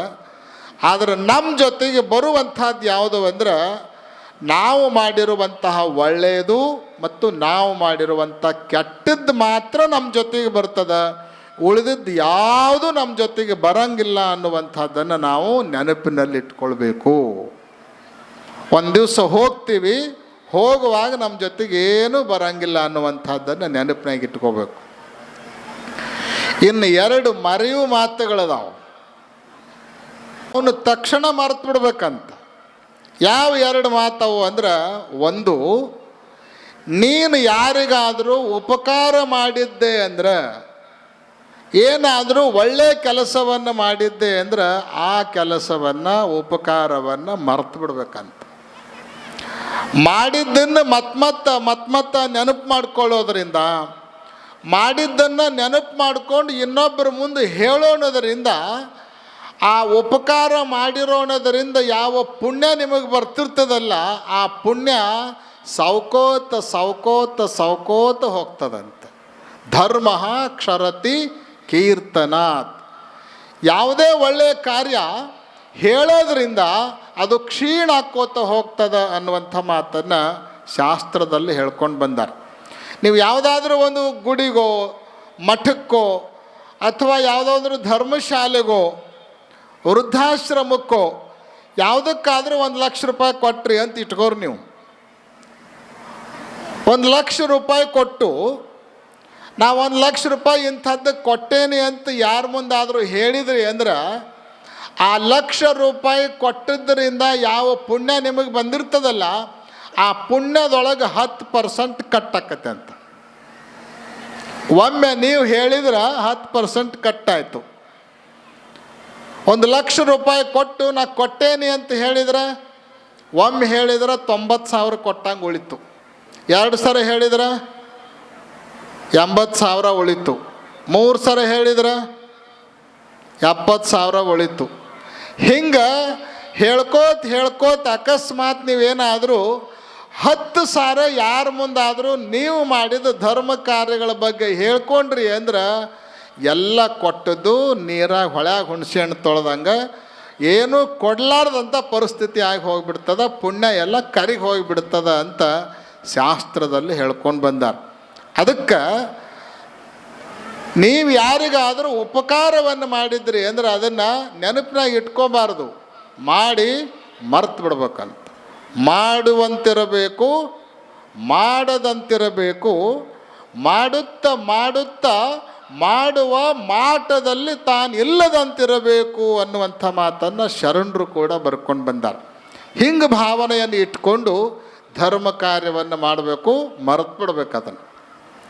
ಆಮೇಲೆ ಮರಿಬೇಕಾಗಿರೋ ಇನ್ನೊಂದು ಸಂಗತಿ ಅದ, ಅದು ಯಾವುದು ಅಂತ ಕೇಳಿದ್ರೆ, ನಿಮಗೆ ಯಾರಾದರೂ ಅಪಕಾರ ಮಾಡಿದರು ಅಂದ್ರೆ, ಯಾರಾದರೂ ಕೆಟ್ಟದ್ದನ್ನು ಮಾಡಿದರು ಅಂದ್ರೆ ಅದನ್ನು ಕೂಡ ಮರೆತು ಬಿಡಬೇಕು. ಇನ್ನೊಬ್ಬರು ಕೆಟ್ಟದ್ದನ್ನು ಮಾಡಿದ್ದನ್ನು ನೆನಪಿಟ್ಕೊಂಡ್ರಿ ಅಂದರೆ ಏನಾಗ್ತದೆ ಅಂದರೆ ಅವ್ರ ಬಗ್ಗೆ ದ್ವೇಷ, ಅವ್ರ ಬಗ್ಗೆ ಮಾತ್ಸರ್ಯ, ಅವ್ರ ಮೇಲೆ ಕೋಪ, ಅವ್ರ ಎದುರಿಗೆ ಬಂದರು ಅಂದರೆ ಮನಸ್ಸಿನೊಳಗೆ BP ಶುರುವಾಗಿಬಿಡ್ತದೆ. ಅದಕ್ಕೆ ಯಾರಾದರೂ ಏನಾದರೂ ಅವ್ರು ಮಾಡಿದ್ದನ್ನು ಅವ್ರು ಉಣ್ತಿರ್ತಾರೆ. ಈ ಜಗತ್ತಿನೊಳಗೆ ಒಂದು ಮಾತು ನೆನಪಿಟ್ಕೊಳ್ಬೇಕು, ಯಾರೇ ಏನೇ ಮಾಡಿದರೂ ಕೂಡ ಇದು ಕರ್ಮಭೂಮಿ. ಅವ್ರವ್ರು ಮಾಡಿದ್ದನ್ನು ಅವ್ರವ್ರು ಉಣ್ಲೇಬೇಕು. ನೀವು ಅದಕ್ಕೆ ತಕ್ಕ ಶಾಸ್ತಿ ಕೊಡದೇ ಇದ್ದರೂ ಕೂಡ ಮೇಲೆ ಕುಂತಿರೋ ಪರಮಾತ್ಮ ಅವ್ರಿಗೆ ಖಂಡಿತವಾಗಲೂ ಶಾಸ್ತಿ ಮಾಡೇ ಮಾಡ್ತಾನೆ. ಅದಕ್ಕೆ ತಾನಾಗೇ ಅನುಭವಿಸುವಂತಹ ಆ ಶಾಸ್ತಿಗೆ ನೀವು ಯಾಕೆ ಹೊಣೆ ಆಗಕ್ಕೆ ಹೋಗ್ತೀರಿ? ಇನ್ನೊಬ್ರು ಏನಾದರೂ ಕೆಟ್ಟದ್ದನ್ನು ಮಾಡಿದರು ಅಂದರೆ ಅದನ್ನು ಮರೆತು ಬಿಡಬೇಕು ಅಂತ ಶಾಸ್ತ್ರದಲ್ಲಿ ಹೇಳ್ಕೊಂಡು ಬಂದಾರ. ಅದಕ್ಕೆ 2 ನೆನಪಿಟ್ಕೊಳ್ಳೋವು, 2 ಮರೆಯೋ. ದೇವ್ರು ಅದಾನ, ನಾವು ಮಾಡಿದ್ದನ್ನೆಲ್ಲ ನೋಡ್ತಾನ. ನಾವು ಒಂದು ದಿವಸ ಹೋಗವ್ರು ಅದೀವಿ, ನಮ್ಮ ಜೊತೆಗೆ ಏನೂ ಬರಂಗಿಲ್ಲ. ಇವೆರಡು ನೆನಪಿಟ್ಕೊಳ್ಬೇಕು. ನಿಮಗೆ ಯಾರಾದರೂ ಕೇಡು ಬಯಸಿದ್ರೆ, ಕೇಡು ಮಾಡಿದ್ರೆ ಅದನ್ನು, ನೀವು ಯಾರಿಗಾದರೂ ಒಳ್ಳೆಯದನ್ನು ಮಾಡಿದ್ರಿ ಅಂದರೆ ಅದನ್ನು, ಎರಡನ್ನೂ ಮರೆತು ಬಿಡಬೇಕು. ಆದರೆ ಒಂದು ಮಾತು, ನಿಮಗೆ ಯಾರಾದರೂ ಒಳ್ಳೆಯದನ್ನು ಮಾಡಿದರು ಅಂದರೆ ಅದನ್ನು ಮರಿಬಾರ್ದು, ಅದನ್ನು ಯಾವಾಗಲೂ ನೆನಪಿಟ್ಕೊಳ್ಬೇಕು. ಅವರಿಗೆ ಮತ್ತೆ ಸಾಧ್ಯ ಆದಾಗೆಲ್ಲ ನಾವು ಒಳ್ಳೆಯದನ್ನು ಮಾಡೋದರ ಮೂಲಕ ಅವರ ಉಪಕಾರವನ್ನು ತೀರಿಸುವಂಥ ಪ್ರಯತ್ನವನ್ನು ಮಾಡ್ತಾ ಇರಬೇಕು. ಹಿಂಗೆ 4 ಮಾತುಗಳನ್ನು ನಾವು ಯಾವಾಗಲೂ ನೆನಪಿನಲ್ಲಿ ಇಟ್ಕೊಂಡಿವಿ ಅಂದ್ರೆ ನಮ್ಮ ಜೀವನವೇ ಸಾರ್ಥಕ ಆಗುತ್ತೆ ಅನ್ನುವಂಥದ್ದನ್ನು ಈ ವೇದಿಕೆಯ ಮೂಲಕ ವ್ಯಕ್ತ ಮಾಡ್ತಾ, ಇವತ್ತು ಈಗಾಗಲೇ ಹೇಳಿದಂತೆ ಕೋಲಾರ ನಗರ ಮೊಸರಿಗೆ ಬಹಳ ಪ್ರಸಿದ್ಧವಾಗಿರುವಂಥ ನಗರ. ಮೊಸರು ಎದರಿಂದ ತಯಾರಾಗ್ತದೆ? ಹಾಲಿನಿಂದ ಮೊಸರು ತಯಾರಾಗ್ತದೆ. ಹಾಲು ಒಯ್ದು ಮೊಸರು ಮಾಡಬೇಕಾಗಿತ್ತು ಅಂದರೆ ಏನು ಮಾಡ್ತೀರಿ ನೀವು? ಒಂದು ಸ್ವಲ್ಪ ಮೊಸರನ್ನು ಹಾಲಿನಾಗ ಹಾಕ್ತೀರಿ. ಹಾಕೊಂದು 6-7 ತಾಸು ಬಿಟ್ರಿ ಅಂದ್ರೆ ನೀವು ಹಾಕಿದ ಆ ಸ್ವಲ್ಪ ಮೊಸರು ಎಷ್ಟು ಪರಿಣಾಮಕಾರಿಯಾಗಿರ್ತದೆ, ಎಷ್ಟು ಪವರ್ಫುಲ್ ಆಗಿರ್ತದೆ ಅಂದ್ರೆ, ಎಲ್ಲಿ ಅದು ಹೋಗುತ್ತಲ್ಲ ಅಲ್ಲಿರೋ ಹಾಲನ್ನೆಲ್ಲ ತನ್ನ ರೂಪವನ್ನಾಗಿ ಮೊಸರು ಮಾಡ್ಕೊಂಡ್ಬಿಡ್ತದೆ, ತನ್ನಂತೆ ಮಾಡ್ಕೊಂಡ್ಬಿಡ್ತದೆ. ಅದು ಅಂದ್ರೆ ಹಾಲೆಲ್ಲ ಹೋಗಿ ಏನಾಗುತ್ತೆ? ಮೊಸರಾಗಿಬಿಡ್ತದೆ. ಹಾಲೆಲ್ಲ ಹೋಗಿ ಮೊಸರಾಗಿಬಿಡ್ತದೆ. ಅಂದ್ರೆ ಕೋಲಾರ ನಗರದ ಜನ ಹೆಂಗದಾರ ಅಂದ್ರೆ, ಇವರು ಎಲ್ಲಿ ಹೋಗ್ತಾರಲ್ಲ ಅಲ್ಲೆಲ್ಲ ಯಾರೇ ಇದ್ದರೂ, ಎಂಥವ್ರಿದ್ದರೂ, ಎಂತೆಂಥವ್ರಿದ್ದರೂ ಕೂಡ ತಮ್ಮಂತೆ ಮಾಡಿಕೊಳ್ಳುವಂಥ ಸ್ವಭಾವವನ್ನು ಯಾವ ನಗರದಲ್ಲಿ ನಾವು ನೋಡ್ತೇವೆ ಅಂದರೆ ಅದು ಕೋಲಾರ ನಗರದಲ್ಲಿ ನಾವು ನೋಡ್ತಾ ಇದ್ದೇವೆ ಅನ್ನುವಂಥ ಮಾತನ್ನು ಈ ವೇದಿಕೆಯ ಮೂಲಕ ವ್ಯಕ್ತ ಮಾಡ್ತಾ, ಇವತ್ತು ಈ ಕೋಲಾರದಲ್ಲಿ ನೂತನ ಮಠವನ್ನು ನಿರ್ಮಾಣ ಮಾಡಿ ಆ ನೂತನ ಮಠಕ್ಕೆ ಮುರುಘೇಂದ್ರ ಸ್ವಾಮಿಗಳವರನ್ನು ಧರ್ಮಾಧಿಕಾರಿಗಳನ್ನಾಗಿ ಇವತ್ತು ಘೋಷಣೆಯನ್ನು ಮಾಡಲಾಗಿದೆ. ಒಂದು ಮಠದ ಕಾರ್ಯ, ಮಠದ ಅವಶ್ಯಕತೆ ಇವತ್ತು ಸಮಾಜಕ್ಕೆ ಬಹಳಷ್ಟಿದೆ. ವಿಶೇಷವಾಗಿ ಕರ್ನಾಟಕದಲ್ಲಿ ಯಾವ ಸಮಯದಲ್ಲಿ ಸರ್ಕಾರಕ್ಕೂ ಕೂಡ ನಮ್ಮ ಜನರಿಗೆ ಶಿಕ್ಷಣವನ್ನು ಕೊಡಲಿಕ್ಕೆ ಸಾಧ್ಯ ಇರಲಿಲ್ಲವೋ ಆ ಸಮಯದಲ್ಲಿ ಈ ನಾಡಿನಲ್ಲೆಲ್ಲ ಜ್ಞಾನ ದಾಸೋಹವನ್ನು, ಅನ್ನ ದಾಸೋಹವನ್ನು, ಜೊತೆಗೆ ಉಳಿದುಕೊಳ್ಳಲಿಕ್ಕೆ ವಾಸ್ತವ್ಯದ ದಾಸೋಹವನ್ನು, ಹೀಗೆ ತ್ರಿವಿಧ ದಾಸೋಹವನ್ನು ನಡೆಸೋದ್ರ ಮೂಲಕ ಸಮಾಜವನ್ನು ಈ ಮಟ್ಟಕ್ಕೆ ತಂದಿರುವಂಥ ಕೀರ್ತಿ ಯಾರಿಗೆ ಸಲ್ಲಬೇಕು ಅಂದ್ರೆ ಅದು ಕರ್ನಾಟಕದ ವೀರಶೈವ ಮಠಗಳಿಗೆ ಸಲ್ಲಬೇಕು ಅನ್ನುವಂಥದ್ದನ್ನು ಇವತ್ತು ಯಾರೂ ಮರೀಲಿಕ್ಕೆ ಸಾಧ್ಯ ಇಲ್ಲ. ಅಂತಹ ಶ್ರೇಷ್ಠ ಪರಂಪರೆಯನ್ನು ಹೊಂದಿರುವಂತಹ ಹಲವಾರು ಮಠಗಳನ್ನು ನಾವು ನಾಡಿನಲ್ಲಿ ಕಾಣ್ತಾ ಇದ್ದೇವೆ. ಇವತ್ತು ಯಾವುದೇ ಮಠ ಇರ್ಬೋದು, ಅದು ಆರ್ಥಿಕವಾಗಿ ಶ್ರೀಮಂತ ಇರ್ಬೋದು ಅಥವಾ ಆರ್ಥಿಕವಾಗಿ ಕ್ಷೀಣವಾಗಿರ್ಬೋದು, ತನ್ನ ವ್ಯಾಪ್ತಿಯಲ್ಲಿ ಧರ್ಮ ಕಾರ್ಯವನ್ನು, ಶೈಕ್ಷಣಿಕ ಕ್ರಾಂತಿಯನ್ನು ಪ್ರತಿಯೊಂದು ಮಠಗಳು ಮಾಡ್ತಾ ಬರೋದರ ಮೂಲಕ ಸಮಾಜಕ್ಕೆ ಒಳಿತನ್ನು, ಸಮಾಜದ ಉನ್ನತಿಯನ್ನು ಸಾಧಿಸ್ತಾ ಬಂದಿದ್ದಾವೆ ಅನ್ನುವಂಥದ್ದನ್ನು ಕೂಡ ನಾವೆಲ್ಲರೂ ನೆನಪಿನಲ್ಲಿ ಇಟ್ಕೊಳ್ಬೇಕು. ಅಂತಹ ಕರ್ನಾಟಕದ ವೀರಶೈವ ಮಠ ಪರಂಪರೆಯಲ್ಲಿ ನೂತನ ಕೋಲಾರ್ನಲ್ಲಿ ಒಂದು ನೂತನ ಮಠ ಇವತ್ತು ನಿರ್ಮಾಣಗೊಂಡು ಅದಕ್ಕೊಬ್ಬ ಧರ್ಮಾಧಿಕಾರಿಗಳನ್ನು ನಿಯುಕ್ತಿ ಮಾಡಿಕೊಂಡಿದೆ ಅಂತಂದ್ರೆ ಇದೊಂದು ಇತಿಹಾಸ ಅನ್ನುವಂಥ ಮಾತನ್ನು ಈ ವೇದಿಕೆಯ ಮೂಲಕ ವ್ಯಕ್ತ ಮಾಡ್ತಾ, ಆಮೇಲೆ ಹಳೆಯ ಕೋಲಾರದಲ್ಲಿ ಮಠ ಇತ್ತು. ಆದರೆ ಹೊಸ ಕೋಲಾರ ಆದಮೇಲೆ ಜನ ಎಲ್ಲ ಈ ಕಡೆಗೆ ಬಂದ ಮೇಲೆ ಜನ ಎಲ್ಲಿರ್ತಾರೋ ಅಲ್ಲಿ ಮಠಗಳು ಇರಲೇಬೇಕು ಅನ್ನೋದರ ಸಂಕೇತವಾಗಿ ಇವತ್ತು ನೂತನ ಮಠ ನಿರ್ಮಾಣ ಆಗಿ ಅದು ಉಜ್ಜಯಿನಿಯ ಶಾಖೆಯಾಗಿ ಗುರುತಿಸಿಕೊಳ್ಳೋದ್ರ ಮೂಲಕ ಬರುವ ದಿನಮಾನಗಳಲ್ಲಿ ಉತ್ತಮ ಕಾರ್ಯವನ್ನು ಮಾಡ್ತಾ ಪ್ರತಿಷ್ಠೆಯನ್ನು, ಹೆಸರನ್ನು ಗಳಿಸಿಕೊಳ್ಳೋದ್ರ ಮೂಲಕ ಒಂದು ಒಳ್ಳೆಯ ಹೆಜ್ಜೆಯನ್ನು ಇಡುವಂತ ಆಗಲಿ ಹಾಗೆ ಅಂತ ತಿಳ್ಕೊಂಡು ಒಂದು ಕಡೆ ಸೇರಬೇಕಾಗಿದ್ದರೆ ಅದು ಮಠದ ಕಾರ್ಯಕ್ರಮ ನಿಮಿತ್ತವಾಗಿ ಹಾಗೂ ದೇವಸ್ಥಾನದ ಕಾರ್ಯಕ್ರಮ ನಿಮಿತ್ತವಾಗಿ ಸೇರ್ತಾ ಇರ್ತಾರೆ. ಅಂದರೆ ಸಮಗ್ರ ಸಮಾಜವನ್ನು ಒಂದುಗೂಡಿಸುವಂತಹ ಭವ್ಯ ದಿವ್ಯ ಕೇಂದ್ರಗಳಂದರೆ ಅವು ಮಠ ಹಾಗೂ ಮಂದಿರಗಳು. ಸನಾತನ ವೀರಶೈವ ಧರ್ಮದ ಪಂಚಪೀಠಗಳ ಶಾಖಾ ಮಠಗಳು ನಾಡಿನ ಎಲ್ಲ ಗ್ರಾಮ ನಗರಗಳಲ್ಲಿ ಇರುವುದನ್ನು ನಾವೆಲ್ಲ ಕಾಣ್ತಾ ಇದ್ದೇವೆ. ಪಂಚಪೀಠಗಳ ಶಾಖಾ ಮಠಗಳು ತಮ್ಮ ತಮ್ಮ ಭಾಗಗಳಲ್ಲಿ ಜನರಿಗೆ ಉತ್ತಮವಾದ ಸಂಸ್ಕಾರವನ್ನು ಕೊಡುತ್ತಾ ಧರ್ಮ ಬೋಧೆಯನ್ನು ಮಾಡ್ತಾ ಬರ್ತಾ ಇದ್ದಾವೆ. ಅಂತಹ ಅನೇಕ ಮಠಗಳಲ್ಲಿ ಪ್ರಾಚೀನವಾದ ಇತಿಹಾಸ ಪ್ರಸಿದ್ಧವಾಗಿರುವಂತಹ ಈ ಕೊಲ್ಲಾರ ನಗರದ ಹಿರೇಮಠವು ಕೂಡ ಒಂದು ವಿಶಿಷ್ಟವಾಗಿರುವಂಥದ್ದು. ಈ ಮಠದ ಗುರುಸಿದ್ಧ ಬಸವ ಶಿವಾಚಾರ್ಯ ಸ್ವಾಮಿಗಳವರ ತರುವಾಯ ಈ ಮಠಕ್ಕೆ ಪಟ್ಟಾಭಿಷಿಕ್ತರಾಗಬೇಕಾದವರು ನಮ್ಮ ಮುರುಗೇಂದ್ರ ಸ್ವಾಮಿಗಳಾಗಿದ್ದರು. ಆದರೆ ಅನಿವಾರ್ಯ ಕಾರಣಗಳಿಂದ ಅವರು ಗೃಹಸ್ಥಾಶ್ರಮವನ್ನು ಸ್ವೀಕಾರ ಮಾಡಿದ ಕಾರಣ ಪಟ್ಟಾಧ್ಯಕ್ಷರಾಗದೇ ಇದ್ದರೂ ಕೂಡ ಈ ಪ್ರಾಚೀನ ಪರಂಪರೆಯ ಮಠದ ಧರ್ಮಾಧಿಕಾರಿಗಳಾಗಿ ಮುಳುಗಿ ಹೋಗಿರುವಂಥ ಮಠವನ್ನು ನೂತನ ನಗರದಲ್ಲಿ ಮತ್ತೆ ನಿರ್ಮಾಣ ಮಾಡಿ ಅದರ ಉದ್ಘಾಟನಾ ಸಮಾರಂಭವನ್ನು ಬಹಳ ಭವ್ಯವಾಗಿ ಇವತ್ತು ಏರ್ಪಡಿಸಿದ್ದಾರೆ. ಅವರು ಮಾಡ್ತಾ ಬಂದಿರುವಂಥ ಧರ್ಮಾಧಿಕಾರಿದ ಕಾರ್ಯವನ್ನು ನೋಡಿ ಇವತ್ತ ಪಂಚಪೀಠದ ಜಗದ್ಗುರುವರ ದಿವ್ಯ ಸಾನ್ನಿಧ್ಯದೊಳಗೆ ಇಷ್ಟೆಲ್ಲ ಸಹಸ್ರಾವಧಿ ಭಕ್ತಾದಿಗಳ ಸಮ್ಮುಖದಲ್ಲಿ ಪ್ರಾತಃ ಕಾಲದಲ್ಲಿ ಅವರಿಗೆ ಮಹಾಮಂಗಲ ಸ್ನಾನ ಹಾಗೂ ವಿವಿಧ ಧಾರ್ಮಿಕ ಸಂಸ್ಕಾರಗಳನ್ನು ಮಾಡಿ ಈ ಧರ್ಮ ವೇದಿಕೆಯಿಂದ ಪಂಚಪೀಠದ ಎಲ್ಲ ಜಗದ್ಗುರುವರಿಗೆ ಹರಸಿ ಆಶೀರ್ವಾದವನ್ನು ಮಾಡಿದ್ದಾರೆ. ಪ್ರಾತಃ ಕಾಲದಲ್ಲಿ ಒಂದು ಮಾತನ್ನು ನಾವು ಹೇಳಿದ್ವಿ,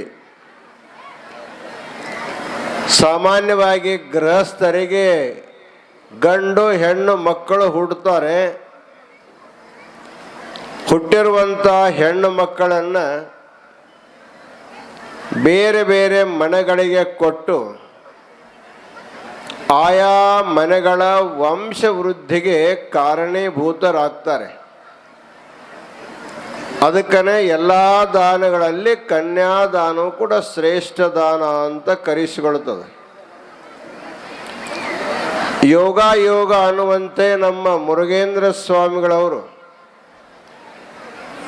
4 ಜನ ಹೆಣ್ಣು ಮಕ್ಕಳಿಗೆ ಮತ್ತು 1 ಗಂಡು ಮಗುವಿಗೆ ಜನ್ಮವನ್ನು ಕೊಟ್ಟು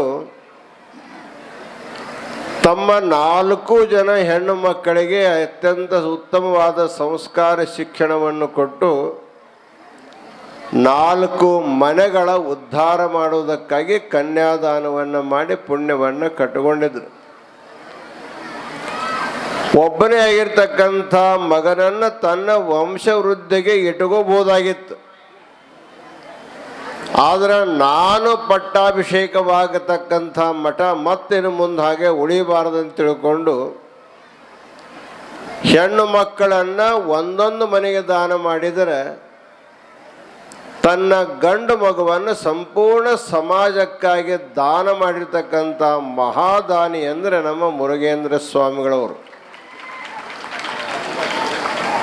ಅಂತೆಯೇ ಇವತ್ತ ಪಂಚಪೀಠದ ಜಗದ್ಗುಳವರು ಅವರಿಗೆ ಮಂಗಲಾಶೀರ್ವಾದವನ್ನು ಮಾಡುವಾಗ ಈಗಾಗಲೇ ಸನ್ನಿಧಿಯವರು ಅಪ್ಪಣೆ ಕೊಡಿಸಿದ್ದಾರೆ. ಮುಂದಿನ ದಿನಮಾನಗಳಲ್ಲಿ ಅಮೃತ ಮಹೋತ್ಸವ ಆಗಬೇಕು, ಸಹಸ್ರ ಚಂದ್ರ ದರ್ಶನ ಮಹೋತ್ಸವ ಆಗಬೇಕು, ಶತಮಾನೋತ್ಸವ ಆಗಬೇಕನ್ನುವಂಥ ಮಂಗಲಾಶೀರ್ವಾದವನ್ನು ಕೊಟ್ಟ ಉದ್ದೇಶ ಏನು ಅಂದರೆ, ಇಲ್ಲಿವರೆಗೆ ನೀವೊಬ್ಬ ಸಾಮಾನ್ಯ ಗೃಹಸ್ಥನಾಗಿ ಕಾರ್ಯವನ್ನು ಮಾಡಿಕೊಂಡು ಬಂದಿರಿ. ಈಗ ವಿಶೇಷವಾಗಿ ಪಂಚಪೀಠದ ಜಗದ್ಗುಳವರು ಒಂದು ಧರ್ಮಾಧಿಕಾರಿ ಅಂತಕ್ಕಂಥ ಅಧಿಕಾರ ಪತ್ರವನ್ನು ಕೊಡುವುದರ ಜೊತೆಗೆ ಇದು ಉಜ್ಜಯಿನಿ ಪೀಠದ ಶಾಖಾ ಮಠವಾಗಿ ಬೆಳೆದು ಈ ಭಾಗದಲ್ಲಿ ಸದ್ಧರ್ಮದ ಪ್ರವೃತ್ತಿಯನ್ನು ಮಾಡತಕ್ಕಂಥ ದೊಡ್ಡ ಜವಾಬ್ದಾರಿಯನ್ನು ಮುರುಗೇಂದ್ರ ಸ್ವಾಮಿಗಳವರು ನಾವೆಲ್ಲ ದಯಪಾಲಿಸಿದ್ದೇವೆ. ಅವರು ತಮ್ಮ ಕಾರ್ಯವನ್ನು ಮಾಡ್ತಾ ಉಜ್ಜಯಿನಿ ಮಹಾಪೀಠದ ಆಶೀರ್ವಚನದಲ್ಲಿ ಹೇಳಿದ್ದಾರೆ, ಇದು ಕೋಲಾರದ ಹಿರೇಮಠ, ಇದು ಪುತ್ರವರ್ಗ ಪರಂಪರೆಯ ಮಠವಾಗಿರುವುದರಿಂದ ಮುಂದಿನ ದಿನಮಾನಗಳಲ್ಲಿ ಇದೇ ವಂಶದ ಕುಡಿಯೇ ಮತ್ತೆ ಇದನ್ನು ಮಠವನ್ನು ಬೆಳೆಸ್ಕೊಂಡು ಹೋಗ್ಬೇಕಂತಕ್ಕಂಥ ಆಶೀರ್ವಾದವನ್ನು ಮಾಡಿದ್ದಾರೆ. ಆ ಪರಂಪರ ಮುಂದುವರಲಿ ಅಂತಕ್ಕಂಥ ಶುಭ ಹಾರೈಕೆಯನ್ನು ಕೊಡುತ್ತಾ, ಈಗಾಗಲೇ ಹನುಮಂತ ಬಂದ ಕೂಡ ನೀವೆಲ್ಲ ಅವನ ಕಡೆ ನೋಡಕ್ಕೆ ಚಾಲೂ ಮಾಡಿದ್ರಿ. ಮಹಾನ್ಯ ಪಾಟೀಲ್ನು ಕೂಡ ಬಂದಿದ್ದಾಳೆ. ಬಹುತೇಕ ಅವ್ರು ಎಷ್ಟೊತ್ತು ಹಾಡ್ತಾರೆ ಎದ್ದು ಹೋಗೋದಲ್ಲ ನಮಗೆಲ್ಲ ಗುರ್ತದ. ಆದರೆ ಉಜ್ಜಯಿನಿ ಮಹಾಸನ್ನಿಧಿಯವರ ಮಂಗಲ ಆಶೀರ್ವಚನದ ನಂತರ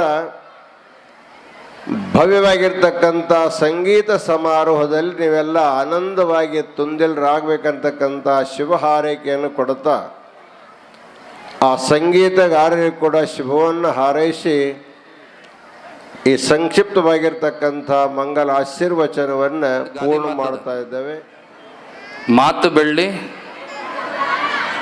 ಇನ್ನೊಂದ್ಸರಿ ಹೇಳ್ರಿ, ಮಾತು ಬೆಳ್ಳಿ.